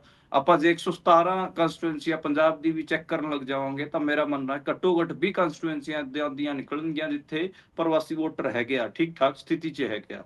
ਉਹ ਜਿਵੇਂ ਲੁਧਿਆਣਾ ਵੈਸਟ ਦਾ ਚੋਣ ਹੋਇਆਗਾ, ਜਿਹੜਾ ਬਾਈ ਇਲੈਕਸ਼ਨ ਹੋਇਆ ਜਿਹਦੇ 'ਚ ਆਮ ਆਦਮੀ ਜਿੱਤੀ ਹੈ, ਭਾਰਤ ਭੂਸ਼ਣ ਆਸੂ ਕਾਂਗਰਸ ਵਾਲੇ ਹਾਰੇ ਨੇ, ਉਹਦੇ 'ਚ ਵੀ ਦੱਸਿਆ ਜਾ ਰਿਹਾਗਾ ਕਿ ਠੀਕ ਠਾਕ ਮਾਈਗ੍ਰੈਂਟ ਵੋਟਰ ਹੈਗੇ ਆ ਉੱਥੇ, ਉਹਨਾਂ ਨੇ ਵੀ ਇੱਕ ਅਸਰ ਪਾਇਆਗਾ। ਜਿਹੜੀ BJP ਦੀਆਂ ਉੱਥੇ 20,000 ਵੋਟਾਂ ਨਿਕਲੀਆਂ ਨੇ ਤੇ ਲੋਕ ਇਹ ਵੀ ਕਹਿ ਰਹੇ ਨੇ ਉਹਨਾਂ ਚੋਂ ਘੱਟੋ ਘੱਟ 10,000 ਵੋਟਾਂ ਮਾਈਗ੍ਰੈਂਟ ਲੇਬਰ ਦੀਆਂ ਹੈਗੀਆਂ, ਤੇ ਮਾਈਗ੍ਰੈਂਟ ਲੇਬਰਸ ਦੀ ਵੋਟਾਂ ਖਰੀਦ ਕੇ ਆਮ ਆਦਮੀ ਪਾਰਟੀ ਨੇ ਆਪਣੇ ਹੱਕ 'ਚ ਵੀ ਪਵਾਈਆਂ ਨੇ। ਇਹ ਵੀ ਗੱਲ ਨਿਕਲ ਕੇ ਆ ਰਹੀ ਹੈ। ਯਾਨੀ ਕਿ ਦੇਖੋ, ਜੇ ਬਿਹਾਰ ਤੋਂ ਵੋਟਰ 65 ਲੱਖ ਵੋਟਰ ਗਾਇਬ ਹੈ ਤਾਂ ਸਵਾਲ ਤਾਂ ਇਹ ਕਿ ਫਿਰ ਉਹ ਵੋਟਰ ਗਿਆ ਕਿੱਥੇ? ਕਿਉਂਕਿ ਜਿਹੜਾ ਮਰੇ ਹੋਏ ਵੋਟਰਾਂ ਦਾ ਡੇਟਾ ਤਾਂ ਮੈਂ ਤੁਹਾਨੂੰ ਪਹਿਲਾਂ ਹੀ ਦੱਸਤਾ ਸੀਗਾ ਕਿ ਤਕਰੀਬਨ 10.5 ਲੱਖ ਵੋਟਰ ਏਦਾਂ ਦੇ ਹੈਗੇ ਕਿ ਜਿਹੜੇ ਮਰ ਚੁੱਕੇ ਨੇ। ਜੀ। ਤੇ 65 ਲੱਖ ਨੰਬਰ ਨਾਮ ਨਾ ਕੱਟੇ ਜਾਣਗੇ, 10.5 ਲੱਖ ਉਹ ਕੱਢ ਲਓ, 55 ਲੱਖ ਦੱਸ ਦਿਓ ਫਿਰ ਕਿੱਥੇ ਗਏ, ਕਿੱਥੇ ਜੀ, ਜੀ, ਐਡਜਸਟ ਹੋਏ। ਉਹ ਦਿੱਲੀ, ਐਨਸੀਆਰ, ਪੰਜਾਬ, ਹਰਿਆਣਾ, ਇਹ ਜਿਹੜੇ ਸੂਬੇ ਮੈਨੂੰ ਲੱਗਦਾ ਕਿਤੇ ਠੀਕ ਠਾਕ ਤਰੱਕੀ ਕਰ ਰਹੇ ਨੇ, ਜਾਂ ਫਿਰ ਜਿੱਥੇ ਥੋੜੇ ਰਿਸੋਰਸਿਸ ਵੱਧ ਨੇ ਉੱਥੇ ਗਏ ਨੇ। ਤੇ ਉਹ ਫਿਰ ਦੇਖੋ, ਇੱਕ ਪਾਸੇ ਉੱਥੇ SIR ਦਾ ਵਿਰੋਧ ਹੋ ਰਿਹਾ ਹੈਗਾ, ਇੱਕ ਹਾਂਜੀ, ਪਾਸੇ ਇੱਥੇ ਜਿਹੜੇ ਆਪਣੇ ਸੂਬੇ ਹੈਗੇ ਆ, ਇਹ ਕਹਿ ਰਹੇ ਨੇ ਕਿ ਇੱਥੇ ਡੋਮਿਸਾਈਲ ਪਾਲਿਸੀ ਲਾਗੂ ਕਰੋ। ਇੱਥੇ ਜੀ, ਮਤਲਬ ਤੁਸੀਂ ਇਹ ਥੋੜੀ ਨਾ ਕਿ ਕੋਈ ਵੀ ਆਇਆ ਤੇ ਇੱਥੇ ਵੋਟਰ ਬਣ ਗਿਆ, ਇੱਥੋਂ ਜੀ, ਦਾ ਜੀ, ਰੈਜ਼ੀਡੈਂਟ ਬਣ ਗਿਆ, ਡੋਮਿਸਾਈਲ ਲੈ ਜਾਂਦਾ ਗਾ। ਹੁਣ ਹੂੰ, ਡੋਮਿਸਾਈਲ ਵਾਲੀ ਵੀ ਮੈਨੂੰ ਕਈ ਵਾਰ ਗੱਲ ਹਾਸੇ ਵਾਲੀ ਲੱਗਦੀ ਹੈ, ਕਿਉਂਕਿ ਬਿਹਾਰ ਦੇ ਵਿੱਚ ਪਟਨਾ ਦੇ ਵਿੱਚ ਇੱਕ ਕੁੱਤੇ ਦੇ ਨਾਂ ਤੇ ਡੋਮਿਸਾਈਲ ਜਾਰੀ ਹੋਇਆਗਾ। ਯੋਗੇਂਦਰ ਯਾਦਵ ਤੇ ਹੋਰ ਆਪੋਜੀਸ਼ਨ ਦੇ ਆਗੂਆਂ ਨੇ ਉਹਨੂੰ ਸ਼ੇਅਰ ਕਰ ਰੱਖਿਆ ਸੀਗਾ। ਉਹਦੇ 'ਚ ਜੀ, ਜਿਹੜਾ ਖੁਦ ਕੁੱਤੇ ਦਾ ਨਾਂ ਲਿਖ ਰੱਖਿਆ ਸੀ ਕੁੱਤਾ ਕੁਮਾਰ, ਉਹਦੇ ਪਿਓ ਦਾ ਨਾਂ ਲਿਖ ਰੱਖਿਆ ਸੀ ਕੁੱਤਾ ਬਾਬੂ, ਤੇ ਹੂੰ, ਮਾਂ ਦਾ ਨਾਂ ਲਿਖ ਰੱਖਿਆ ਸੀ ਕੁੱਤੀਆ ਦੇਵੀ। ਹਾਲਾਂਕਿ ਜੀ, ਉੱਥੇ ਜਾਂਚ ਦੇ ਆਦੇਸ਼ ਦੇ ਦਿੱਤੇ ਗਏ ਹਨ, ਪਰ ਦੇਖੋ ਤੁਸੀਂ, ਮਤਲਬ ਅਧਿਕਾਰੀ ਕੁੱਤੇ ਦਾ ਡੋਮਿਸਾਈਲ ਬਣਾ ਦਿੰਦੇ ਨੇ, ਤਾਂ ਫਿਰ ਮਤਲਬ ਜੇ ਇਹ ਹਰਿਆਣਾ ਪੰਜਾਬ ਵਾਲੇ ਸਟ੍ਰਿਕਟ ਡੋਮਿਸਾਈਲ ਪਾਲਿਸੀ ਲਾਗੂ ਵੀ ਕਰਾ ਲੈਣਗੇ, ਤਾਂ ਵੀ ਤਾਂ ਇਹ ਜਿਹੜੇ ਅਧਿਕਾਰੀ ਨੇ ਡੋਮਿਸਾਈਲ ਜਾਰੀ ਕਰ ਦਿਆ ਕਰਨਗੇ, ਦੱਸ ਦਿਆ ਕਰਨਗੇ ਹਾਂ ਬਈ ਇਹ 15 ਸਾਲ ਤੋਂ ਹੈ, 10 ਸਾਲ ਤੋਂ ਇੱਥੇ ਕੀ ਕਰਨਗੇ। ਤਾਂ ਮਤਲਬ ਕੁਝ ਸੱਚਾਈਆਂ ਨੇ, ਕੋੜੀ ਸੱਚਾਈਆਂ ਨੇ, ਤੇ ਜੀ, ਉਹ ਪਤਾ ਨਹੀਂ ਹੁਣ ਕਿਸ ਹਿਸਾਬ ਨਾਲ ਸਾਡੇ ਅੰਦਰ ਜਾਣਗੀਆਂ ਉਹ ਕੋੜੀ ਸੱਚਾਈਆਂ। ਜੀ। ਸੋ ਜੇਕਰ ਆਪਾਂ ਅਗਲੀ ਖਬਰ ਦਾ ਰੁਖ ਕਰੀਏ ਤਾਂ ਉਧਰ ਗਾਂਧੀ ਨਗਰ ਦੇ ਵਿੱਚ ਕਹਿੰਦੇ ਵੀ ਗੁਜਰਾਤ ਦੇ ਗਾਂਧੀ ਨਗਰ ਦੇ ਵਿੱਚ ਦੇਸ਼ ਦਾ ਸਭ ਤੋਂ ਲੰਬਾ ਜਾਂ ਵੱਡਾ ਡਿਜੀਟਲ ਅਰੈਸਟ ਹੋਇਆ ਹੈ, ਉਹ ਜਨਤਕ ਹੋਇਆ ਹੈ। ਇਹ ਕੀ ਗੱਲਬਾਤ ਜੀ, ਇੱਕ ਡਾਕਟਰ ਨੂੰ 3 ਮਹੀਨੇ ਤੱਕ ਡਿਜੀਟਲ ਅਰੈਸਟ 'ਚ ਰੱਖਿਆ ਜਾਂਦਾ ਹੈ ਤੇ 19 ਕਰੋੜ ਤੋਂ ਵੱਧ ਵਸੂਲ ਵੀ ਲਏ ਜਾਂਦੇ ਨੇ। ਇੱਕ ਆਮ ਸਧਾਰਨ ਵਿਅਕਤੀ, ਘੱਟ ਪੜ੍ਹਿਆ ਲਿਖਿਆ ਵਿਅਕਤੀ ਹੋਵੇ ਤਾਂ ਆਪਾਂ ਮੰਨ ਵੀ ਲੈਂਦੇ ਹਾਂ ਕਿ ਉਸ ਦੇ ਕੋਲ ਨੌਲੇਜ ਦੀ ਕਮੀ ਹੈ, ਇਸ ਕਰਕੇ ਉਹ ਫਸ ਗਿਆ। ਪਰ ਜਦੋਂ ਇਸ ਤਰੀਕੇ ਦਾ ਅਸੀਂ ਦੇਖਦੇ ਹਾਂ ਕਿ ਇੱਕ ਵੈਲ ਕੁਆਲੀਫਾਈਡ ਕੋਈ ਡਾਕਟਰ ਹੋਊਗਾ, ਉਹ ਇਹੋ ਜਿਹੇ ਜਾਲ 'ਚ ਫਸ ਜਾਂਦਾ ਹੈ, ਤਾਂ ਕੀ ਸਮਝ ਆਉਂਦਾ ਹੈ ਸਾਨੂੰ ਇਸ ਸਾਰੇ ਦੇ ਵਿੱਚ? ਕਿੱਡਾ ਤਕੜਾ ਤਾਣਾ ਬਾਣਾ ਹੋਊਗਾ ਸਾਹਮਣੇ ਉਹ ਜਿਹੜੇ ਇਹ ਸਾਰਾ ਕੁਝ ਕਰ ਰਹੇ ਨੇ ਉਹਨਾਂ ਦਾ, ਕਿ ਉਹ ਇੱਕ ਵੈਲ ਕੁਆਲੀਫਾਈਡ ਵਿਅਕਤੀ ਜਿਹੜਾ ਪੜ੍ਹ ਕੇ ਡਾਕਟਰ ਬਣਿਆ ਹੋਇਆ ਉਸ ਨੂੰ ਵੀ ਉਲਝਾ ਲੈਂਦੇ ਨੇ। ਜਾਂ ਫਿਰ ਦੂਜਾ ਪੱਖ ਇਹਦਾ ਦੇਖ ਲਈਏ ਵੀ ਡਾਕਟਰ ਦੇ ਵਿੱਚ ਹੀ ਕੋਈ ਕਮੀ ਹੋਊਗੀ ਜਿਹਨੂੰ ਛੁਪਾਉਣ ਦੇ ਲਈ ਉਹ ਇੰਨੇ ਕਰੋੜਾਂ ਰੁਪਈਆ ਤੱਕ ਦੇਣ ਨੂੰ ਤਿਆਰ ਸੀ। ਕੀ ਹੈ ਜੀ ਸਾਰੀ ਗੱਲਬਾਤ? ਦੇਖੋ, ਡਿਜੀਟਲ ਅਰੈਸਟ ਦੇ ਜਿੰਨੇ ਵੀ ਕੇਸ ਆ ਰਹੇ ਨੇ, ਉਹ ਮੈਂ ਲਗਾਤਾਰ ਹੂੰ, ਸਟੱਡੀ ਕਰ ਰਿਹਾ ਹਾਂ ਕਿ ਉਹਨਾਂ 'ਚ ਕੀ ਚੀਜ਼ਾਂ ਨਿਕਲ ਕੇ ਆਉਂਦੀਆਂ ਨੇ। ਜਿਹੜੇ ਬੰਦੇ ਜੀ, ਡਿਜੀਟਲ ਅਰੈਸਟ ਕਰਦੇ ਨੇ, ਉਹ ਪਹਿਲਾਂ ਬੰਦੇ ਨੂੰ ਥੋੜਾ ਸਕੈਨ ਕਰਦੇ ਨੇ, ਉਹਦਾ ਪ੍ਰੋਫਾਈਲ ਰੀਡ ਕਰਦੇ ਨੇ ਕਿ ਇਹ ਬੰਦਾ ਜੀ, ਕੀ ਹੈ, ਕਿ ਜੇ ਅਸੀਂ ਇੰਨਾ ਪੈਸੇ ਮੰਗਾਂਗੇ ਕਿ ਉਹ ਦੇ ਵੀ ਸਕਦਾ ਗਾ, ਨਹੀਂ ਦੇ ਸਕਦਾ, ਇਹਦੇ 'ਚ ਕਮੀ ਕੀ ਹੈ। ਹੁਣ ਜਿਹੜਾ ਇਹ ਜੀ, ਡਾਕਟਰ ਦੀ ਗੱਲ ਹੈ, ਚੋਟੀ ਦਾ ਡਾਕਟਰ ਗਾ, ਠੀਕ ਜੀ, ਹੈ, ਇਹ ਵਿਦੇਸ਼ਾਂ 'ਚ ਵੀ ਕੰਮ ਕਰਕੇ ਆਉਂਦਾ ਗਾ। ਤੇ ਜੀ, ਇਹਨੂੰ ਜਿਹੜੇ ਜਿਨ੍ਹਾਂ ਨੇ ਡਿਜੀਟਲ ਅਰੈਸਟ ਕੀਤਾ, ਉਹਨਾਂ ਨੇ ਫੈਮਾ ਦਾ ਜਿਹੜਾ ਕਾਨੂੰਨ ਹੈ, ਯਾਨੀ ਕਿ ਜੀ, ਫੋਰਨ ਮਨੀ ਵਾਲਾ ਜਿਹੜਾ ਕਾਨੂੰਨ ਹੈ, ਠੀਕ ਜੀ, ਹੈ, ਉਹਦੇ ਰਾਹੀਂ ਡਰਾਇਆਗਾ ਕਿ ਜਿਹੜਾ ਫੋਰਨ ਫੋਰਨ ਤੋਂ ਜਿਹੜਾ ਪੈਸਾ ਆਉਂਦਾ ਗਾ, ਉਹਦੀ ਮੈਨੇਜਮੈਂਟ ਨੂੰ ਲੈ ਕੇ ਇਹਨੂੰ ਟਾਰਗੇਟ ਕੀਤਾ ਤੇ ਜੀ, ਕਿਹਾ ਭਾਈ ਤੇਰੇ ਕੋਲ ਬਾਹਰ ਤੋਂ ਇੰਨੇ ਪੈਸੇ ਆਏ ਸੀਗੇ, ਜੀ, ਤੂੰ ਉਹ ਦੱਸੇ ਨਹੀਂ ਸਰਕਾਰ ਨੂੰ, ਐ ਡਰਾ ਕੇ ਜੀ, ਫਸਾਇਆਗਾ ਇਹਨੂੰ, ਤੇ ਤੋਂ 19 ਕਰੋੜ ਰੁਪਏ ਕਢਾ ਲਿਆ। ਜੀ, ਕਈ ਵਾਰ ਮੈਂ ਦੇਖਦਾ ਕਿ ਕਈ ਪਰਿਵਾਰ ਏਦਾਂ ਦੇ ਹੁੰਦੇ, ਉਹ ਬਹੁਤ ਰਿਚ ਹੁੰਦੇ ਨੇ, ਠੀਕ ਜੀ, ਹੈ, ਉਹਨਾਂ ਦੇ ਮੰਨ ਲਓ ਕਿ ਕੋਈ ਬੱਚਾ ਨਸ਼ਾ ਕਰ ਰਿਹਾ ਹੈਗਾ, ਤੇ ਉਹਨਾਂ ਦੇ ਜੀ, ਮਾਪਿਓ ਨੂੰ ਉਹ ਕੋਲ ਲਾਉਂਦੇ ਨੇ ਕਹਿ ਕੇ ਕਿ ਤੁਹਾਡਾ ਬੱਚਾ NDPS ਦੇ ਕੇਸ 'ਚ ਫੜਿਆ ਗਿਆ ਹੈਗਾ।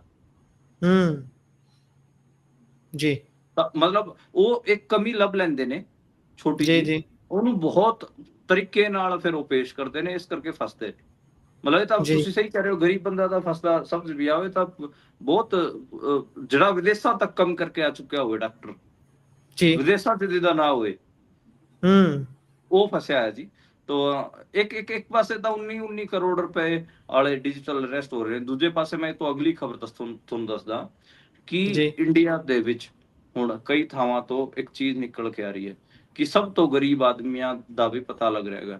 ਮੱਧ ਪ੍ਰਦੇਸ਼ ਜੀ, ਦੀ ਖਬਰ ਹੈ ਜੀ, ਤਹਿਸੀਲਦਾਰ ਜੀ, ਸੀਗੇ, ਉਹਨਾਂ ਨੂੰ ਇੱਕ ਬੰਦੇ ਦਾ ਸਾਲਾਨਾ ਜਿਹੜਾ ਇਨਕਮ ਦਾ ਸਰਟੀਫਿਕੇਟ ਜਾਰੀ ਕਰਨਾ ਪਿਆ, ਜੀ, ਕਰਨਾ ਸੀਗਾ, ਤੇ ਉਹਨੂੰ ਆਖਰ 'ਚ 0 ਰੁਪਇਆ ਉਹਦੀ ਆਏ ਦਿਖਾਣੀ ਪਈ। ਸਾਰਾ ਜਾਂਚ ਕਰਕੇ ਵੀ ਸੱਚੀਓ ਬੰਦਾ ਸੀਗਾ, ਉਹ ਕੁਛ ਨਹੀਂ ਕਮਾ ਰਿਹਾ ਸੀ ਵਿਚਾਰਾ। ਤੇ ਹੂੰ, 2 ਦਿਨ ਪਹਿਲਾਂ ਇੱਕ ਕੇਸ ਆਇਆ ਸੀਗਾ ਮੱਧ ਪ੍ਰਦੇਸ਼ ਦੇ ਵਿੱਚ ਵੀ, ਉੱਥੇ ਜੀ 3 ਰੁਪਏ ਐਨੂਅਲ ਇਨਕਮ ਦਿਖਾਣੀ ਪਈ ਪੂਰੇ ਪਰਿਵਾਰ ਦੀ। ਹੂੰ ਤੇ ਇਹ ਹਾਲਾਤ ਹੈਗੇ ਆ। ਮਤਲਬ ਇੱਕ ਪਾਸੇ 19 ਕਰੋੜ ਰੁਪਏ ਡਿਜੀਟਲ ਅਰੈਸਟ ਵਾਲੇ ਡਾਕਟਰਾਂ ਤੋਂ ਲੈ ਰਹੇ ਨੇ, ਇੱਕ ਪਾਸੇ ਜੀ ਜਿਹੜਾ ਤੁਹਾਡਾ ਸਰਕਾਰੀ ਤੰਤਰ ਹੈ ਉਹ ਸਾਰੀ ਜਾਂਚ ਕਰਕੇ ਵੀ ਮਤਲਬ ਇਹ ਨਹੀਂ ਦਿਖਾ ਪਾ ਰਿਹਾ ਕਿ ਇਹ ਬੰਦਾ 1 ਰੁਪਿਆ ਵੀ ਕਮਾ ਰਿਹਾ ਹੋਊਗਾ। ਯਾਨੀ ਕਿ ਕੇ ਸ਼ੇਪ ਇਕੋਨਮੀ। ਕੇ ਸ਼ੇਪ ਜੀ ਇਕੋਨਮੀ ਦਾ ਮਤਲਬ ਹੁੰਦਾ ਜਿਵੇਂ ਕੇ ਇਸ ਹਿਸਾਬ ਨਾਲ ਕੇ ਬਣਦਾਗਾ। ਕੇ ਦਾ ਜਿਹੜਾ ਹੂੰ ਉੱਪਰਲਾ ਜਿਹੜਾ ਡੰਡਾ ਹੁੰਦਾਗਾ ਉਹਦਾ ਮਤਲਬ ਹੈ ਕਿ ਜਿਹੜੇ ਉੱਪਰ ਵਾਲੇ ਹੈਗੇ ਉਹ ਹੋਰ ਵੀ ਉੱਪਰ ਜਾਈ ਜਾ ਰਹੇ ਨੇ। ਜਿਹੜਾ ਕੇ ਦਾ ਜਿਹੜਾ ਥੱਲੜਾ ਡੰਡਾ ਹੁੰਦਾਗਾ ਉਹ ਥੱਲੇ ਵੱਲ ਇਸ਼ਾਰਾ ਕਰ ਰਿਹਾ ਹੁੰਦਾਗਾ, ਯਾਨੀ ਕਿ ਗਰੀਬ ਹੋਰ ਗਰੀਬ ਹੋ ਰਿਹਾ ਹੈਗਾ ਤੇ ਅਮੀਰ ਹੋਰ ਅਮੀਰ ਹੋ ਰਿਹਾ ਹੈਗਾ। ਇਹ ਜਿਹੜਾ ਇੰਡੀਆ ਦੇ ਵਿੱਚ ਡਿਵਾਈਡ ਵੱਧ ਰਿਹਾ ਹੈਗਾ ਅਮੀਰ ਗਰੀਬ ਦਾ, ਉਹ ਇਸ ਚੀਜ਼ ਨੂੰ ਕਰਦਾ ਗਾ। ਇਸੇ ਕਰਕੇ ਮੈਂ ਦੋਵੇਂ ਖਬਰਾਂ ਇਕੱਠੀਆਂ ਰੱਖੀਆਂ ਕਿ ਇੱਕ ਪਾਸੇ 19 ਕਰੋੜ ਰੁਪਏ ਦਾ ਭਾਰਤ ਦਾ ਸਭ ਤੋਂ ਮਹਿੰਗਾ ਡਿਜੀਟਲ ਅਰੈਸਟ, ਦੂਜੇ ਪਾਸੇ 0 ਰੁਪਏ ਇਨਕਮ ਵਾਲੇ, 3 ਰੁਪਏ ਇਨਕਮ ਵਾਲੇ ਜਿਹੜੇ ਸਾਲਾਨਾ ਐਨੂਅਲ ਇਨਕਮ ਵਾਲੇ ਸਰਟੀਫਿਕੇਟ। ਤੁਸੀਂ ਆਪ ਹਿਸਾਬ ਲਾਓ ਕਿ ਆਪਾਂ ਤਾਂ ਇਸ ਕਰਕੇ ਮੈਂ ਕਹਿੰਦਾ ਗਾ ਕਿ ਇੰਡੀਆ ਦੀ ਸਿਚੁਏਸ਼ਨ ਬਹੁਤ ਖਰਾਬ ਹੁੰਦੀ ਜਾ ਰਹੀ ਹੈਗੀ ਆ। ਹੂੰ ਜੀ ਜੀ, ਹਾਲਤ ਤਾਂ ਖਰਾਬ ਹੈ ਹੀ, ਹਾਲਤ ਪਤਲੀ ਹੋ ਚੁੱਕੀ ਹੈ ਇਸ ਦੇਸ਼ ਦੀ। ਅਮੀਰ ਅਮੀਰ ਹੁੰਦਾ ਜਾ ਰਿਹਾ ਤੇ ਗਰੀਬ ਜਿਹੜਾ ਉਹ ਗਰਕਦਾ ਜਾ ਰਿਹਾ, ਮਰਦਾ ਜਾ ਰਿਹਾ। ਐਮਪੀ ਦੇ ਕਹਿੰਦੇ ਸਤਨਾ ਦੇ ਵਿੱਚ ਦੇਸ਼ ਦਾ ਸਭ ਤੋਂ ਗਰੀਬ ਆਦਮੀ, ਇਹ ਤਾਂ ਚਲੋ ਤੁਸੀਂ ਜ਼ਿਕਰ ਕਰ ਹੀ ਦਿੱਤਾ, ਪਰ ਇਹ ਕਿਵੇਂ ਸਾਹਮਣੇ ਕਿਵੇਂ ਆਇਆ, ਪਤਾ ਕਿਵੇਂ ਲੱਗਿਆ, ਇਹ ਤੇ ਥੋੜਾ ਜਿਹਾ ਦੱਸੋ। ਨਹੀਂ, ਇਹ ਸਾਹਮਣੇ ਇਸ ਕਰਕੇ ਆਇਆ ਕਿ ਬੇਸਿਕਲੀ ਬੰਦਾ ਗਿਆ ਸੀਗਾ ਆਪਣਾ ਐਨੂਅਲ ਸਰਟੀਫਿਕੇਟ ਬਣਾਉਣ, ਜਿਹੜੀ ਜੀ ਸਕੀਮਾਂ ਹੁੰਦੀਆਂ ਨੇ ਗਵਰਨਮੈਂਟ ਦੀਆਂ ਸਕੀਮਾਂ ਲੈਣ ਵਾਸਤੇ। ਤੇ ਉਹਨੇ ਪੁੱਛਿਆ ਕਿ ਬਈ ਤੂੰ ਕੀ ਕਮਾਉਂਦਾਗਾ, ਅਧਿਕਾਰੀ ਨੇ। ਉਹ ਕਹਿੰਦਾ ਮੈਂ ਕੁਛ ਨਹੀਂ ਕਮਾਉਂਦਾ। ਫਿਰ ਅਧਿਕਾਰੀ ਨੇ ਆਪਣਾ ਤੰਤਰ ਲਾਤਾ, ਪਟਵਾਰੀ ਨੂੰ ਹੂੰ ਭੇਜਿਆ, ਗ੍ਰਾਮ ਸਚਿਵ ਨੂੰ ਭੇਜਿਆ ਕਿ ਪਤਾ ਕਰੋ ਐ ਕਿਵੇਂ ਹੋ ਹੂੰ ਸਕਦਾ ਕੋਈ ਬੰਦਾ ਕੁਛ ਵੀ ਨਾ ਕਮਾਵੇ। ਤੇ ਉਲਟਾ ਉੱਥੇ ਉਹ ਸਰਕਾਰ ਗਏ। ਦੇ ਪੈਸੇ ਲੱਗੇ, ਉਲਟਾ ਸਰਕਾਰ ਦੇ ਪੈਸੇ ਲੱਗੇ ਉਹਨੂੰ, ਉਹਦੀ ਜਾਂਚ ਕਰਨ ਦੇ ਵਿੱਚ। ਜਿੰਨੇ ਤੁਸੀਂ ਪੈਸੇ ਜਾਂਚ ਕਰਨ ਦੇ ਵਿੱਚ ਲਾਏ ਆ, ਉਹ ਉਹਨੇ ਪਿਛਲੇ ਸਾਲਾਂ ਚ ਨਹੀਂ ਕਮਾਏ ਹੋਣੇ। ਮੈਂ ਮਤਲਬ ਲੋਕ ਸਭਾ ਚੋਣਾਂ ਵੇਲੇ ਪਿਛਲੇ ਸਾਲ ਮੱਧ ਹਾਂਜੀ ਪ੍ਰਦੇਸ਼ ਚ ਗਿਆ ਸੀਗਾ, ਤੁਹਾਡੇ ਜੀ ਰਾਹੀਂ ਵੀ ਮੈਂ ਰਿਪੋਰਟਿੰਗ ਜੀ, ਸਾਂਝੀ ਆਪਾਂ ਕੀਤੀ ਦੇਖੀਆਂ ਸੀਗੀ। ਨੇ, ਦਰਸ਼ਕਾਂ ਨੇ ਹਾਂ, ਦੇਖੀਆਂ ਨੇ ਉਹ ਸਟੋਰੀਜ਼। ਬਿਲਕੁਲ ਉੱਥੇ ਯਾਰ ਬਹੁਤ ਜ਼ਿਆਦਾ ਗਰੀਬੀ ਹੈ, ਬਹੁਤ ਹੂੰ ਜ਼ਿਆਦਾ ਗਰੀਬੀ ਹੈ। ਪਹਿਲਾਂ ਮੈਂ ਮੰਨਦਾ ਸੀਗਾ ਕਿ ਉੱਤਰ ਪ੍ਰਦੇਸ਼ ਜਾਂ ਬਿਹਾਰ ਸਭ ਤੋਂ ਵੱਧ ਗਰੀਬ ਹੈ, ਪਰ ਮੈਂ ਮਤਲਬ ਜਿੰਨਾ ਮੈਂ ਨਾਰਥ ਇੰਡੀਆ ਘੁੰਮਿਆਗਾ, ਉਹ ਤੋਂ ਹਿੰਦੀ ਬੈਲਟ ਜਿੰਨੀ ਮੈਂ ਘੁੰਮਿਆਗਾ, ਮੈਂ ਕਹਿ ਸਕਦਾ ਹਾਂ ਸਭ ਤੋਂ ਗਰੀਬ ਜਿਹੜਾ ਇੰਡੀਆ ਦੇ ਵਿੱਚ ਸੂਬਾ ਹੈਗਾ ਉਹ ਮੱਧ ਪ੍ਰਦੇਸ਼ ਹੈ। ਸਭ ਤੋਂ ਗਰੀਬ ਸੂਬਾ ਮੱਧ ਪ੍ਰਦੇਸ਼ ਹੈ ਇੰਡੀਆ ਦਾ। ਇਨਫਰਾਸਟ੍ਰਕਚਰ ਕਿਹੋ ਜਿਹਾ ਉੱਥੇ ਦਾ, ਜੇ ਆਪਾਂ ਹਿਸਾਬ ਕੁਛ ਲਾਉਣਾ ਹੋ। ਘਰ ਵੀ ਨਹੀਂ, ਰੋਡ ਵੀ ਨਹੀਂ, ਸੜਕਾਂ ਨਹੀਂ। ਮਤਲਬ ਜਿਹੜੇ ਜਿਵੇਂ 2 ਗਰੀਬ ਜ਼ਿਲ੍ਹੇ ਮੈਂ ਗਿਆ ਜੀ ਇੰਡੀਆ ਦੇ, ਸਭ ਤੋਂ ਜਿਹੜੇ 2 ਸਭ ਤੋਂ ਗਰੀਬ ਡਿਸਟ੍ਰਿਕਟ ਹੈਗੇ ਆ, ਇੱਕ ਤਾਂ ਝਾਬੂਆ, ਇੱਕ ਅਲੀਰਾਜਪੁਰ। ਹੂੰ ਦੋਵਾਂ 'ਚ ਭੀਲ ਪਾਪੂਲੇਸ਼ਨ ਹੈਗੀ ਆ, 80% ਉੱਥੇ ਜਿਹੜੀ ਟ੍ਰਾਈਬਲ ਆਬਾਦੀ ਹੈਗੀ ਆ ਭੀਲ ਨੇ। ਤੇ ਮੈਂ ਉੱਥੇ ਗਿਆ ਤੇ ਉੱਥੇ ਪਿੰਡ 'ਚ ਤੁਹਾਨੂੰ ਕੋਈ ਟਾਵਾਂ ਕੋਈ ਮਕਾਨ ਦਿਖਦਾਗਾ ਜਿਹੜਾ ਪੱਕਾ ਹੈਗਾ, ਜਿਹਦੀ ਪੱਕੀ ਹੂੰ ਛੱਤ ਹੈ। ਤੇ ਜੀ ਪਿੰਡਾਂ ਨੂੰ ਕੋਈ ਵੀ ਪੱਕੀ ਸੜਕ ਨਹੀਂ ਜਾਂਦੀ, ਨਾ ਉੱਥੇ ਨਲ ਲੱਗੇ ਹੋਏ ਆ ਲੋਕਾਂ ਵਾਸਤੇ ਜੀ ਪਾਣੀ ਦੇ। ਔਰਤਾਂ 10-10 ਕਿਲੋਮੀਟਰ ਪੈਦਲ ਸਰ ਤੇ ਆਪਣੇ ਮਟਕੇ ਰੱਖ ਕੇ ਪਾਣੀ ਲੈ ਕੇ ਆਉਂਦੀਆਂ ਨੇ। ਜੀ ਉਹ ਹਾਲ ਮੈਂ ਦੇਖ ਕੇ ਆਇਆ ਮੱਧ ਪ੍ਰਦੇਸ਼। ਤੇ ਉੱਥੋਂ ਹੀ ਇਹ ਹੋਣਗੇ। ਮੈਂ ਮਤਲਬ ਏਦਾਂ ਦੇ ਹਾਲ ਦੇਖੇ ਕਿ ਜੇ ਉਹਨਾਂ ਨੂੰ 5 ਕਿਲੋ ਅਨਾਜ ਨਾ ਮਿਲੇ ਤਾਂ ਉਹ ਭੁੱਖੇ ਮਰ ਜਾਣ। ਜੀ, ਅੱਗੇ ਚੱਲਦੇ ਹਾਂ ਅਗਲੀ ਖਬਰ ਤੇ। ਤਾਂ ਐਸਜੀਪੀਸੀ ਦੇ ਵੱਲੋਂ ਫਿਰ ਤੋਂ ਬੰਦੀ ਸਿੰਘਾਂ ਨੂੰ ਰਿਹਾ ਕਰਨ ਦੀ ਆਵਾਜ਼ ਚੁੱਕੀ ਜਾ ਰਹੀ ਹੈ। ਤੇ ਇੱਕ ਕਹਿ ਲਈਏ ਵੀ ਰਾਜਸਥਾਨ ਤੋਂ ਹੀ ਖਬਰ ਸੀ, ਜਦੋਂ ਲੜਕੀ ਨੂੰ ਪੇਪਰ 'ਚ ਬੈਠਣ ਦੇ ਲਈ ਕਕਾਰ ਉਤਾਰਨ ਦੀ ਗੱਲ ਆਖੀ ਜਾਂਦੀ ਹੈ। ਤੇ ਉਹ ਮਾਮਲਾ ਖਾਸਾ ਭਖਿਆ, ਹਰੇਕ ਜਥੇਬੰਦੀ ਦੇ ਵੱਲੋਂ ਉਸ ਨੂੰ ਚੱਕਿਆ ਗਿਆ, ਵੱਖ-ਵੱਖ ਆਗੂਆਂ ਨੇ ਚੱਕਿਆ, ਤੇ ਐਸਜੀਪੀਸੀ ਨੇ ਵੀ ਇਸ ਦਾ ਨੋਟਿਸ ਲਿਆ। ਬਿਲਕੁਲ। ਅੱਜ ਤੇਜਾ ਸਿੰਘ ਸਮੁੰਦਰੀ ਹਾਲ 'ਚ ਮੀਟਿੰਗ ਹੋਈ ਸੀ ਐਸਜੀਪੀਸੀ ਦੀ ਇੰਟਰਨਲ ਕਮੇਟੀ ਦੀ। ਉਹਦੇ 'ਚ ਉਹਨਾਂ ਨੇ ਕਿਹਾ ਕਿ ਅਸੀਂ 5-6 ਇੰਪੋਰਟੈਂਟ ਇਸ਼ੂਜ਼ ਤੇ ਗੱਲ ਕੀਤੀ ਹੈ। ਐਡਵੋਕੇਟ ਧਾਮੀ ਨੇ ਜਿਹੜੇ ਐਸਜੀਪੀਸੀ ਦੇ ਪ੍ਰਧਾਨ, ਉਹਨਾਂ ਨੇ ਕਿਹਾ ਕਿ ਅਸੀਂ ਬੰਦੀ ਸਿੰਘਾਂ ਦੀ ਰਿਹਾਈ ਵਾਸਤੇ ਵੀ ਇੱਕ ਅਹਿਮ ਗੱਲਬਾਤ ਕੀਤੀ, ਉਹਦੇ ਵਾਸਤੇ ਵੀ ਅਸੀਂ ਕੋਸ਼ਿਸ਼ ਕਰਾਂਗੇ। ਤੇ ਉਹਨਾਂ ਨੇ ਗੁਰੂ ਤੇਗ ਬਹਾਦਰ ਜੀ ਦੇ 350ਵੇਂ ਸ਼ਹੀਦੀ ਗੁਰਪੁਰਬ ਤੇ ਵੀ ਉਹਨਾਂ ਨੇ ਕਿਹਾ ਕਿ ਅਸੀਂ ਉਹਦੇ ਉਸ ਨੂੰ ਮੁੱਖ ਰੱਖਦੇ ਹੋਏ ਕਵਾਂਗੇ, ਸਰਕਾਰ ਨੂੰ ਕਵਾਂਗੇ ਕਿ ਤੂੰ ਸਾਡਾ ਸ਼ਹੀਦੀ ਦਾ 350ਵਾਂ ਦਾ ਦਿਹਾੜਾ ਸਾਡੇ ਗੁਰੂ ਦਾ, ਤੇ ਉਦੋਂ ਤੁਸੀਂ ਜੀ ਬੰਦੀ ਸਿੰਘਾਂ ਨੂੰ ਰਿਹਾਈ ਕਰੋ। ਇਹ ਗੱਲ ਮੇਨ ਸੀਗੀ ਇਸ 'ਚ। ਬਾਕੀ ਤਾਂ ਦੇਖੋ ਇਹਦੇ 'ਚ ਉਹ ਵੀ ਸੀਗਾ ਕਿ ਕਰਤਾਰਪੁਰ ਕੋਰੀਡੋਰ ਦੀ ਜਿਹੜੀ ਪੂਰੀ ਪ੍ਰਕਿਰਿਆ ਹੈ ਉਹਨੂੰ ਸਰਲ ਬਣਾਉਣ ਦੀ ਮੰਗ ਸੀ। $20 ਜਿਹੜੀ ਫੀਸ ਆ ਉਹਨੂੰ ਖਤਮ ਕਰਨ ਦੀ ਡਿਮਾਂਡ ਸੀਗੀ। ਤੇ ਜੀ ਹਾਂ, ਇੱਕ ਉਹੀ ਸੀਗਾ ਕੁੜੀ ਵਾਲਾ ਵੀ ਮਾਮਲਾ ਸੀ, ਸਹੀ ਦੱਸਿਆ ਕਿ ਉਹ ਆਪਣਾ ਜੁਡੀਸ਼ਰੀ ਦਾ ਐਗਜ਼ਾਮ ਦੇਣ ਗਈ ਸੀਗੀ ਪੰਜਾਬ ਜੀ, ਤੋਂ, ਤੇ ਉਹਨੇ ਕੜਾ ਤੇ ਕਿਰਪਾਨ ਪਾਏ ਹੋਏ ਸੀ, ਤੇ ਜਿਹੜੀ ਇੱਕ ਪ੍ਰਾਈਵੇਟ ਯੂਨੀਵਰਸਿਟੀ ਸੀਗੀ, ਉਹਨੇ ਉਸ ਚ ਐਗਜ਼ਾਮ ਸੀਗਾ, ਤੇ ਉਸ ਪੂਰਨਿਮਾ ਯੂਨੀਵਰਸਿਟੀ ਸੀਗੀ, ਤੇ ਉਹ ਪੂਰਨਿਮਾ ਜੀ, ਜੈਪੁਰ ਦੇ ਵਿੱਚ, ਉਹ ਕਹਿੰਦੇ ਕਿ ਅਸੀਂ ਐਗਜ਼ਾਮ ਨਹੀਂ ਦੇਣ ਦਿਆਂਗੇ, ਤੇ ਉਸ ਹੂੰ, ਨੂੰ ਰੋਕ ਦਿੱਤਾ ਗਿਆ। ਬਾਅਦ ਚ ਯੂਨੀਵਰਸਿਟੀ ਵੀ ਸਫਾਈ ਦਿੰਦੀ ਫਿਰ ਰਹੀ ਹੈ, ਪਰ ਉਹਦਾ ਕੋਈ ਫਾਇਦਾ ਨਹੀਂ, ਤੇ ਐਸਜੀਪੀਸੀ ਨੇ ਉਹਦਾ ਵਿਰੋਧ ਕੀਤਾ, ਸਿੱਖ ਜਥੇਬੰਦੀਆਂ ਨੇ ਵਿਰੋਧ ਕੀਤਾ। ਦੇਖੋ, ਇਹ ਤਾਂ ਆਪਾਂ ਦੇਖਦੇ ਹੀ ਹਾਂ। ਪਹਿਲਾਂ ਜੀ, ਇਹਨਾਂ ਨੇ ਹਿਜਾਬ ਤੇ ਜਿਹੜੀ ਮੁਸਲਮਾਨ ਲੜਕੀ ਕੁੜੀਆਂ ਸੀਗੀਆਂ, ਜੀ, ਮੁਸਲਮਾਨ ਕੁੜੀਆਂ ਜਦੋਂ ਕਰਨਾਟਕਾ ਦੇ ਵਿੱਚ ਸਕੂਲਾਂ 'ਚ ਜਾਂਦੀਆਂ ਸੀ, ਉੱਥੇ ਉਸ ਟਾਈਮ ਬੀਜੇਪੀ ਦੀ ਸਰਕਾਰ ਸੀ, ਤੇ ਜੀ, ਉੱਥੇ ਮੁੰਡਿਆਂ ਨੇ, ਹਿੰਦੂ ਮੁੰਡਿਆਂ ਨੇ ਪ੍ਰੋਟੈਸਟ ਕੱਢਿਆ ਕਿ ਹੂੰ, ਇਹਨਾਂ ਦੇ ਹਿਜਾਬ ਹਟਾਓ। ਠੀਕ ਹੈ, ਜੀ, ਉਹਨਾਂ ਦੇ ਪਿੱਛੇ ਨੋ ਡਾਊਟ ਹਿੰਦੂਤਵਾ ਦੀ ਪੋਲਿਟਿਕਸ ਹੀ ਸੀ, ਬੀਜੇਪੀ ਵਾਲੇ ਹੀ ਸੀਗੇ। ਉਹ ਜੀ, ਦੇਖੋ, ਮਤਲਬ ਉੱਥੇ ਇੱਕ ਮੈਂ ਸੀਨੀਅਰ ਮੁਸਲਮਾਨ ਵਕੀਲ ਦੀ ਮੈਂ ਸੁਣ ਰਿਹਾ ਸੀ ਦਲੀਲ ਉਸ ਮਾਮਲੇ 'ਚ ਵੀ। ਉਹਨੇ ਉਸ ਸੀਨੀਅਰ ਮੁਸਲਮਾਨ ਨੇ ਪੁੱਛਿਆ ਕਿ ਫਿਰ ਦੱਸੋ, ਤੁਸੀਂ ਹਿਜਾਬ ਤੋਂ ਤੁਹਾਨੂੰ ਕੀ ਪ੍ਰੋਬਲਮ ਹੈ? ਕੀ ਜੀ, ਤੁਸੀਂ ਕੜਾ ਨਹੀਂ, ਤੁਸੀਂ ਟਿੱਕਾ ਨਹੀਂ ਲਾਉਂਦੇ? ਕੀ ਤੁਸੀਂ ਆਪਣਾ ਜਨੇਊ ਨਹੀਂ ਪਾਉਂਦੇ? ਜੀ, ਜੀ, ਹਾਂ, ਹਿਜਾਬ ਤੋਂ ਕੀ ਦਿੱਕਤ ਹੈ? ਤੇ ਉਹੀ ਸੇਮ ਮੈਨੂੰ ਲੱਗਦਾ ਗਾ ਕਿ ਹੁਣ ਸਿੱਖਾਂ ਤੇ ਵੀ ਆ ਗਏ ਨੇ। ਮਤਲਬ ਉਸ ਕੁੜੀ ਦੇ ਕੜੇ ਤੋਂ ਜਾਂ ਕਿਰਪਾਨ ਤੋਂ ਕੀ ਦਿੱਕਤ ਸੀਗੀ? ਕੀ ਉਹ ਐਗਜ਼ਾਮ 'ਚ ਬਹਿ ਜਾਂਦੀ? ਮਤਲਬ ਕੜਾ ਏਦਾਂ ਦੀ ਕੀ ਚੀਜ਼ ਹੈ ਕਿ ਉਹਦੇ ਰਾਹੀਂ ਕੋਈ ਚੀਟਿੰਗ ਕਰ ਸਕਦਾ ਗਾ? ਜੀ, ਤੁਸੀਂ ਕਰ ਸਕਦੇ ਹੋ ਕੜੇ ਰਾਹੀਂ? ਜਿਹੜਾ ਤੁਸੀਂ ਕੜਾ ਪਾਇਆ ਹੁੰਦਾ, ਉਹ ਉਸ ਕੀ ਮਦਦ ਕਰੂਗਾ ਤੁਹਾਡੀ ਉਹ ਚੀਟਿੰਗ 'ਚ, ਦੱਸੋ? ਹੂੰ, ਜੀ, ਜੀ। ਫਿਰ ਪਰ ਇਹਦੇ ਲਈ ਕੋਈ ਸਖਤ ਨੋਰਮ ਬਣ ਜਾਣੇ ਚਾਹੀਦੇ ਨਾ, ਸਿੱਖ ਜਥੇਬੰਦੀਆਂ ਨੂੰ, ਐਸਜੀਪੀਸੀ ਨੂੰ ਕੋਈ ਸਖਤ ਨੋਰਮਸ ਬਣਾਉਣ ਵੱਲ ਵਧਣਾ ਚਾਹੀਦਾ ਵੀ ਭਾਈ ਘੱਟੋ ਘੱਟ ਦੇਸ਼ ਨੂੰ ਇਹ ਤਾਂ ਦੱਸਿਆ ਜਾਵੇ, ਜੇਕਰ ਤੁਸੀਂ ਇੱਥੇ ਰਹਿੰਦੇ ਹੋ, ਤੁਹਾਡੀ ਇੱਥੇ ਆਬਾਦੀ ਹੈ, ਤੁਸੀਂ ਸਿੱਖ ਹੋ, ਤਾਂ ਤੁਹਾਡੀ ਇੱਕ ਆਇਡੈਂਟੀਟੀ ਹੈ, ਪਛਾਣ ਹੈ, ਉਸ ਨੂੰ ਪੱਕਾ ਕਰਵਾ ਲਿਆ ਜਾਵੇ। ਪੂਰੇ ਦੇਸ਼ ਦੀਆਂ ਯੂਨੀਵਰਸਿਟੀ ਕਾਲਜਸ ਨੂੰ ਪਤਾ ਲੱਗ ਜਾਵੇ ਕਿ ਇਹ ਸਾਡੇ ਨੋਰਮਸ ਨੇ, ਇਹਨਾਂ ਨੂੰ ਫੋਲੋ ਕਰਨਾ, ਜੇ ਇਸ ਤੋਂ ਅੱਗੇ ਤੁਸੀਂ ਵੱਧਦੇ ਹੋ ਤਾਂ ਉਹ ਲੰਘਣਾ ਮੰਨੀ ਜਾਵੇ। ਇਹ ਤਾਂ ਠੀਕ ਹੈ, ਨੋਰਮਸ ਤਾਂ ਬਣਾ ਲਓਗੇ, ਪਰ ਲੋਕਾਂ ਦੇ ਮਨਾਂ 'ਚ ਜਿਹੜਾ ਮੈਜੋਰਿਟੀ ਦੇ ਮਨਾਂ 'ਚ ਹੈਗਾ। ਹੁਣ ਮੈਂ ਪੰਜਾਬ ਯੂਨੀਵਰਸਿਟੀ ਪੜ੍ਹਦਾ ਹੁੰਦਾ ਸੀਗਾ ਚੰਡੀਗੜ੍ਹ। ਉੱਥੇ ਹਾਂਜੀ, ਮੈਂ ਦੇਖਦਾ ਸੀਗਾ ਕਿ ਕਈ ਜਿਹੜੇ ਸਾਡੇ ਨਾਲ ਦੇ ਸੀਗੇ ਮੁੰਡੇ, ਉਹ ਨਿਹੰਗ ਸਿੰਘ ਬਾਣੇ 'ਚ ਪੜ੍ਹਾਈ ਕਰਦੇ ਸੀ ਆ ਕੇ, ਜੀ, ਤੇ ਉਹਨਾਂ ਨੂੰ ਵੀ ਕਹਿ ਦਿੰਦੇ ਸੀਗੇ ਕਈ ਵਾਰ, ਜਿਹੜੇ ਪ੍ਰੋਫੈਸਰ ਟਾਈਪ ਦੇ ਜਿਹੜੇ ਬੰਦੇ ਹੁੰਦੇ ਆ, ਜਾਂ ਫਿਰ ਕਹਿ ਲਓ ਕਿ ਜਿਹੜੇ ਯੂਨੀਵਰਸਿਟੀ ਅਥਾਰਟੀ ਦੇ, ਕਿ ਇਹ ਆ ਗਏ ਘੱਗਰੇ ਵਾਲੇ। ਤੇ ਇੱਕ ਦਿਨ ਤਾਂ ਹਾਂ, ਅਸੀਂ ਰੌਲਾ ਵੀ ਪਾਇਆ ਕਿ ਮੈਂ ਕਿਹਾ ਤੁਸੀਂ ਬੋਲ ਕਿਵੇਂ ਰਹੇ ਹੋ? ਹੂੰ, ਤਾਂ ਇਹ ਜੀ, ਮਾਈਂਡਸੈਟ ਦਾ ਵੀ ਚੱਕਰ ਹੈ ਗੁਰਪ੍ਰੀਤ। ਨੋਰਮਸ ਤੋਂ ਵੱਧ ਇਹ ਮਾਈਂਡਸੈਟ ਦਾ ਚੱਕਰ ਹੈ। ਮਤਲਬ ਹੂੰ, ਇੰਡੀਅਨ ਕਨਸਟੀਟਿਊਸ਼ਨ ਤਾਂ ਕਹਿੰਦਾ ਹੀ ਹੈ ਕਿ ਸਾਰਿਆਂ ਨੂੰ ਆਪਣੇ ਧਰਮ ਪ੍ਰੈਕਟਿਸ ਕਰਨ ਦੀ ਆਜ਼ਾਦੀ ਹੈ।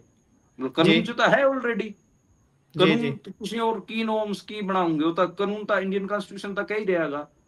ਜੀ, ਸਮੱਸਿਆ ਉਹਨੂੰ ਲਾਗੂ ਕਰਾਉਣ ਵਾਲਿਆਂ ਦੀ ਹੈ, ਉਹਨਾਂ ਦੇ ਮਨਾਂ 'ਚ ਹੈਗਾ। ਜੀ, ਯਾਨੀ ਕਿ ਜਿਹੜੇ ਉਹਨਾਂ ਦੇ ਮਨ ਹੈਗੇ ਆ, ਉਹਨਾਂ ਚੋਂ ਜਿਹੜਾ ਮਾਈਨੋਰਟੀਜ਼ ਹੈਗੀਆਂ, ਉਹ ਜਦੋਂ ਆਪਣਾ ਰਿਲੀਜਨ ਪ੍ਰੈਕਟਿਸ ਕਰਦੇ ਨੇ, ਜਦੋਂ ਉਹ ਆਪਣੇ ਆਈਡੈਂਟਿਟੀ ਨੂੰ ਅਸਰਟ ਕਰਦੀਆਂ ਨੇ, ਉਹ ਜੀ, ਉਹ ਜਦੋਂ ਉਸ ਟਾਈਮ ਉਹਨਾਂ ਨੂੰ ਦਿੱਕਤ ਹੁੰਦੀ ਹੈ, ਉਹ ਕੱਢਣਾ ਜ਼ਰੂਰੀ ਹੈ। ਜੀ।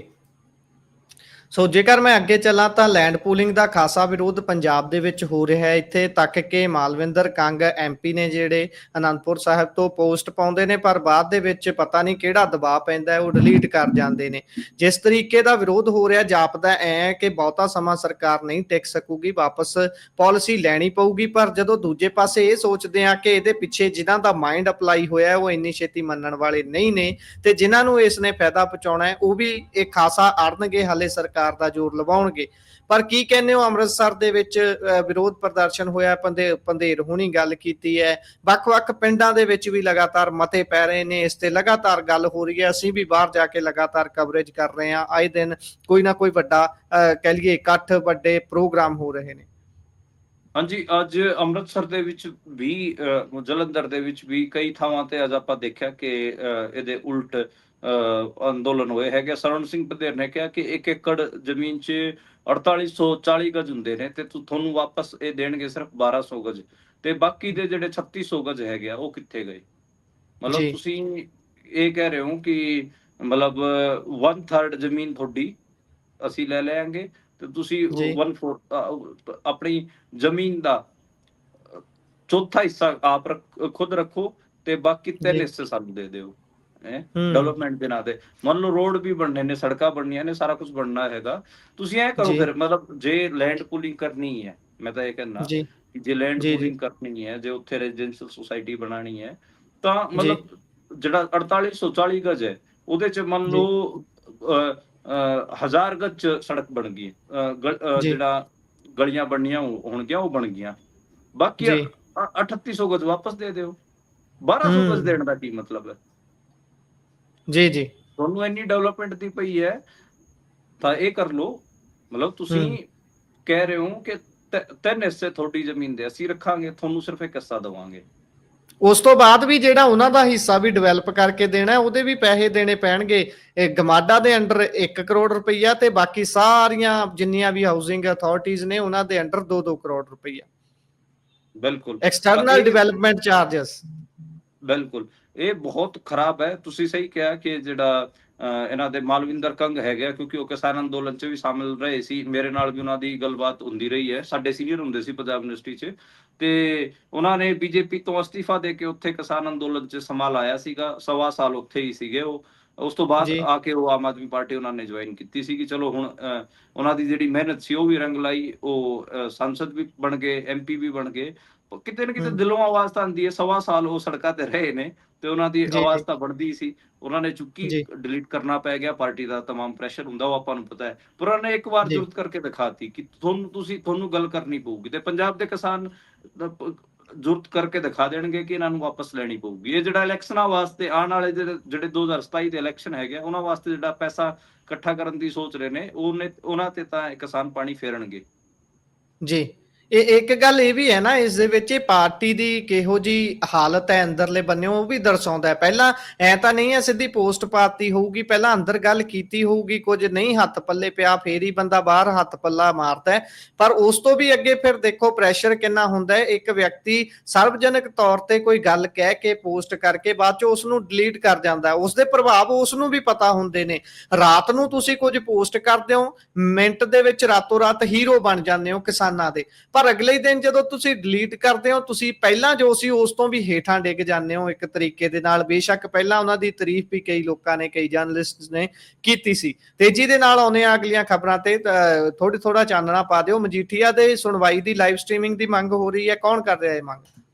ਬਿਲਕੁਲ ਇੱਕ ਪਟੀਸ਼ਨ ਲਾਈ ਗਈ ਹੈ ਜੀ ਵਕੀਲਾਂ ਵੱਲੋਂ ਮੁਹਾਲੀ ਅਦਾਲਤ 'ਚ, ਤੇ ਉਹਦੇ 'ਚ ਕਿਹਾ ਗਿਆ ਹੈਗਾ ਕਿ ਜਿਹੜੀ ਮਾਮਲੇ ਦੀ ਸੁਣਵਾਈ ਹੋ ਰਹੀ ਹੈ ਉਹਦੀ ਲਾਈਵ ਸਟ੍ਰੀਮਿੰਗ ਕੀਤੀ ਜਾਵੇ। ਸਿਰਫ ਕੈਮਰਿਆਂ ਤੋਂ ਕੰਮ ਨਹੀਂ ਚੱਲੂਗਾ, ਲਾਈਵ ਸਟ੍ਰੀਮਿੰਗ ਕੀਤੀ ਜਾਵੇ ਤਾਂ ਕਿ ਇਸ ਕੇਸ ਦੀ ਸੱਚਾਈ ਪੂਰੇ ਪੰਜਾਬ, ਪੂਰੇ ਮੁਲਕ 'ਚ ਤੇ ਹੋਰ ਬਾਹਰਲੇ ਦੇਸ਼ਾਂ 'ਚ ਤੱਕ ਵੀ ਪਤਾ ਲੱਗੇ ਕਿ ਇਸ ਕੇਸ ਦੀ ਸੱਚਾਈ ਕੀ ਹੈ। 16 ਪੇਜ ਦਾ ਇੱਕ ਪੂਰਾ ਪਟੀਸ਼ਨ ਲਾਇਆ ਗਿਆ ਹੈਗਾ, ਉਹਦੇ 'ਚ ਜੀ ਇਹ ਜਾਣਕਾਰੀ ਦਿੱਤੀ ਗਈ ਹੈਗੀ ਆ। ਤੇ ਇਹ ਜਿਹੜੇ ਮਜੀਠੀਆ ਸਾਹਿਬ ਦੇ ਵਕੀਲ ਹੈਗੇ ਉਹਨਾਂ ਨੇ ਵੀ ਆਪਣੇ ਸੋਸ਼ਲ ਮੀਡੀਆ ਅਕਾਊਂਟ ਤੋਂ ਪੋਸਟ ਕੀਤਾ ਹੈ ਕਿ ਜਿਹੜੀ ਲਾਈਵ ਸਟ੍ਰੀਮਿੰਗ ਹੋਣੀ ਚਾਹੀਦੀ ਮਜੀਠੀਆ ਸਾਹਿਬ ਦੀ, ਜਿਹੜੀ ਸੁਣਵਾਈ ਚੱਲ ਰਹੀ ਹੈ ਉਹਦੀ। ਜੀ ਜੀ ਸੋ ਉਧਰ ਹਰਜੋਤ ਬੈਂਸ ਹੋਣੀ ਭਾਸ਼ਾ ਵਿਭਾਗ ਦੇ ਵੱਲੋਂ ਕਰਾਏ ਗਏ ਸਮਾਗਮ 'ਚ ਹੋਈ ਕੁਤਾਹੀ ਦੀ ਮਾਫੀ ਮੰਗੀ ਹੈ। ਹਾਂਜੀ, ਉਹਨਾਂ ਨੇ ਮਾਫੀ ਮੰਗੀ ਹੈ ਤੇ ਉਹਨਾਂ ਨੇ ਸੋਸ਼ਲ ਮੀਡੀਆ ਤੇ ਗੁਰਬਾਣੀ ਦੀ ਵੀ ਪੰਕਤੀਆਂ ਸਾਂਝਾ ਕਰਦੇ ਹੋਏ ਮਾਫੀ ਮੰਗੀ ਹੈ, ਤੇ ਉਹਨਾਂ ਨੇ ਸਾਰਵਜਨਿਕ ਤੌਰ ਤੇ ਮਤਲਬ ਆਪਣੀ ਭੁੱਲ ਸਵੀਕਾਰ ਕਰ ਲਈ ਤੇ ਗਲਤੀ ਮੰਨ ਲਈ ਹੈ। ਤੇ ਉਹਨਾਂ ਨੇ ਕਿਹਾ ਕਿ ਧਾਰਮਿਕ ਮਰਿਆਦਾਵਾਂ ਪ੍ਰਤੀ ਮੈਂ ਅੱਗੇ ਤੋਂ ਧਿਆਨ ਰੱਖਾਂਗਾ। ਇਹ ਗੱਲ ਉਹਨਾਂ ਵੱਲੋਂ ਕਹੀ ਗਈ ਹੈ। ਜੀ ਇਸੇ ਦੇ ਹਾਲਾਂਕਿ ਨਾਲ ਪ੍ਰੋਗਰਾਮ ਇਹਦੇ 'ਚ ਬਸ ਇੱਕ ਗੱਲ ਹੈ ਕਿ ਹਲੇ ਤੱਕ ਉਹਨਾਂ ਨੇ ਗਲਤੀ ਤਾਂ ਮੰਨੀ ਹੈ, ਸਪਸ਼ਟੀਕਰਨ ਨਹੀਂ ਦਿੱਤਾ ਹੈ। ਜੀ ਸਪਸ਼ਟੀਕਰਨ ਵੀ ਆਉਣਾ ਚਾਹੀਦਾ। ਜੀ ਜੀ ਜ਼ਰੂਰ ਆਉਣਾ ਚਾਹੀਦਾ ਹੈ, ਤੇ ਅੱਗੇ ਵਾਸਤੇ ਇਹੋ ਜਿਹੀਆਂ ਗਲਤੀਆਂ ਅਣਜਾਣੇ ਦੇ ਵਿੱਚ ਵੀ ਨਾ ਹੋਣ, ਇਹ ਜ਼ਰੂਰ ਧਿਆਨ 'ਚ ਰੱਖਣਾ ਚਾਹੀਦਾ ਹੈ ਸਾਰਿਆਂ ਨੂੰ, ਜਿੰਨੇ ਵੀ ਉਸ ਪ੍ਰੋਗਰਾਮ ਦੇ ਵਿੱਚ ਬੇਸ਼ੱਕ ਦਰਸ਼ਕ ਵਜੋਂ ਮੌਜੂਦ ਸੀ, ਬੇਸ਼ੱਕ ਪਰਫਾਰਮਰਸ ਦੇ ਵਜੋਂ ਮੌਜੂਦ ਸੀ, ਬੇਸ਼ੱਕ ਪ੍ਰਬੰਧਕ ਸੀ। ਸੋ ਤੁਸੀਂ ਜੁੜੇ, ਚਾਨਣਾ ਪਾਇਆ, ਬਹੁਤ ਬਹੁਤ ਧੰਨਵਾਦ ਜੀ। ਪ੍ਰੋਗਰਾਮ ਨੂੰ ਇੱਥੇ ਹੀ ਵਿਰਾਮ ਲਾਉਂਦੇ ਹਾਂ। ਸ਼ੁਕਰੀਆ। ਸ਼ੁਕਰੀਆ ਜੀ।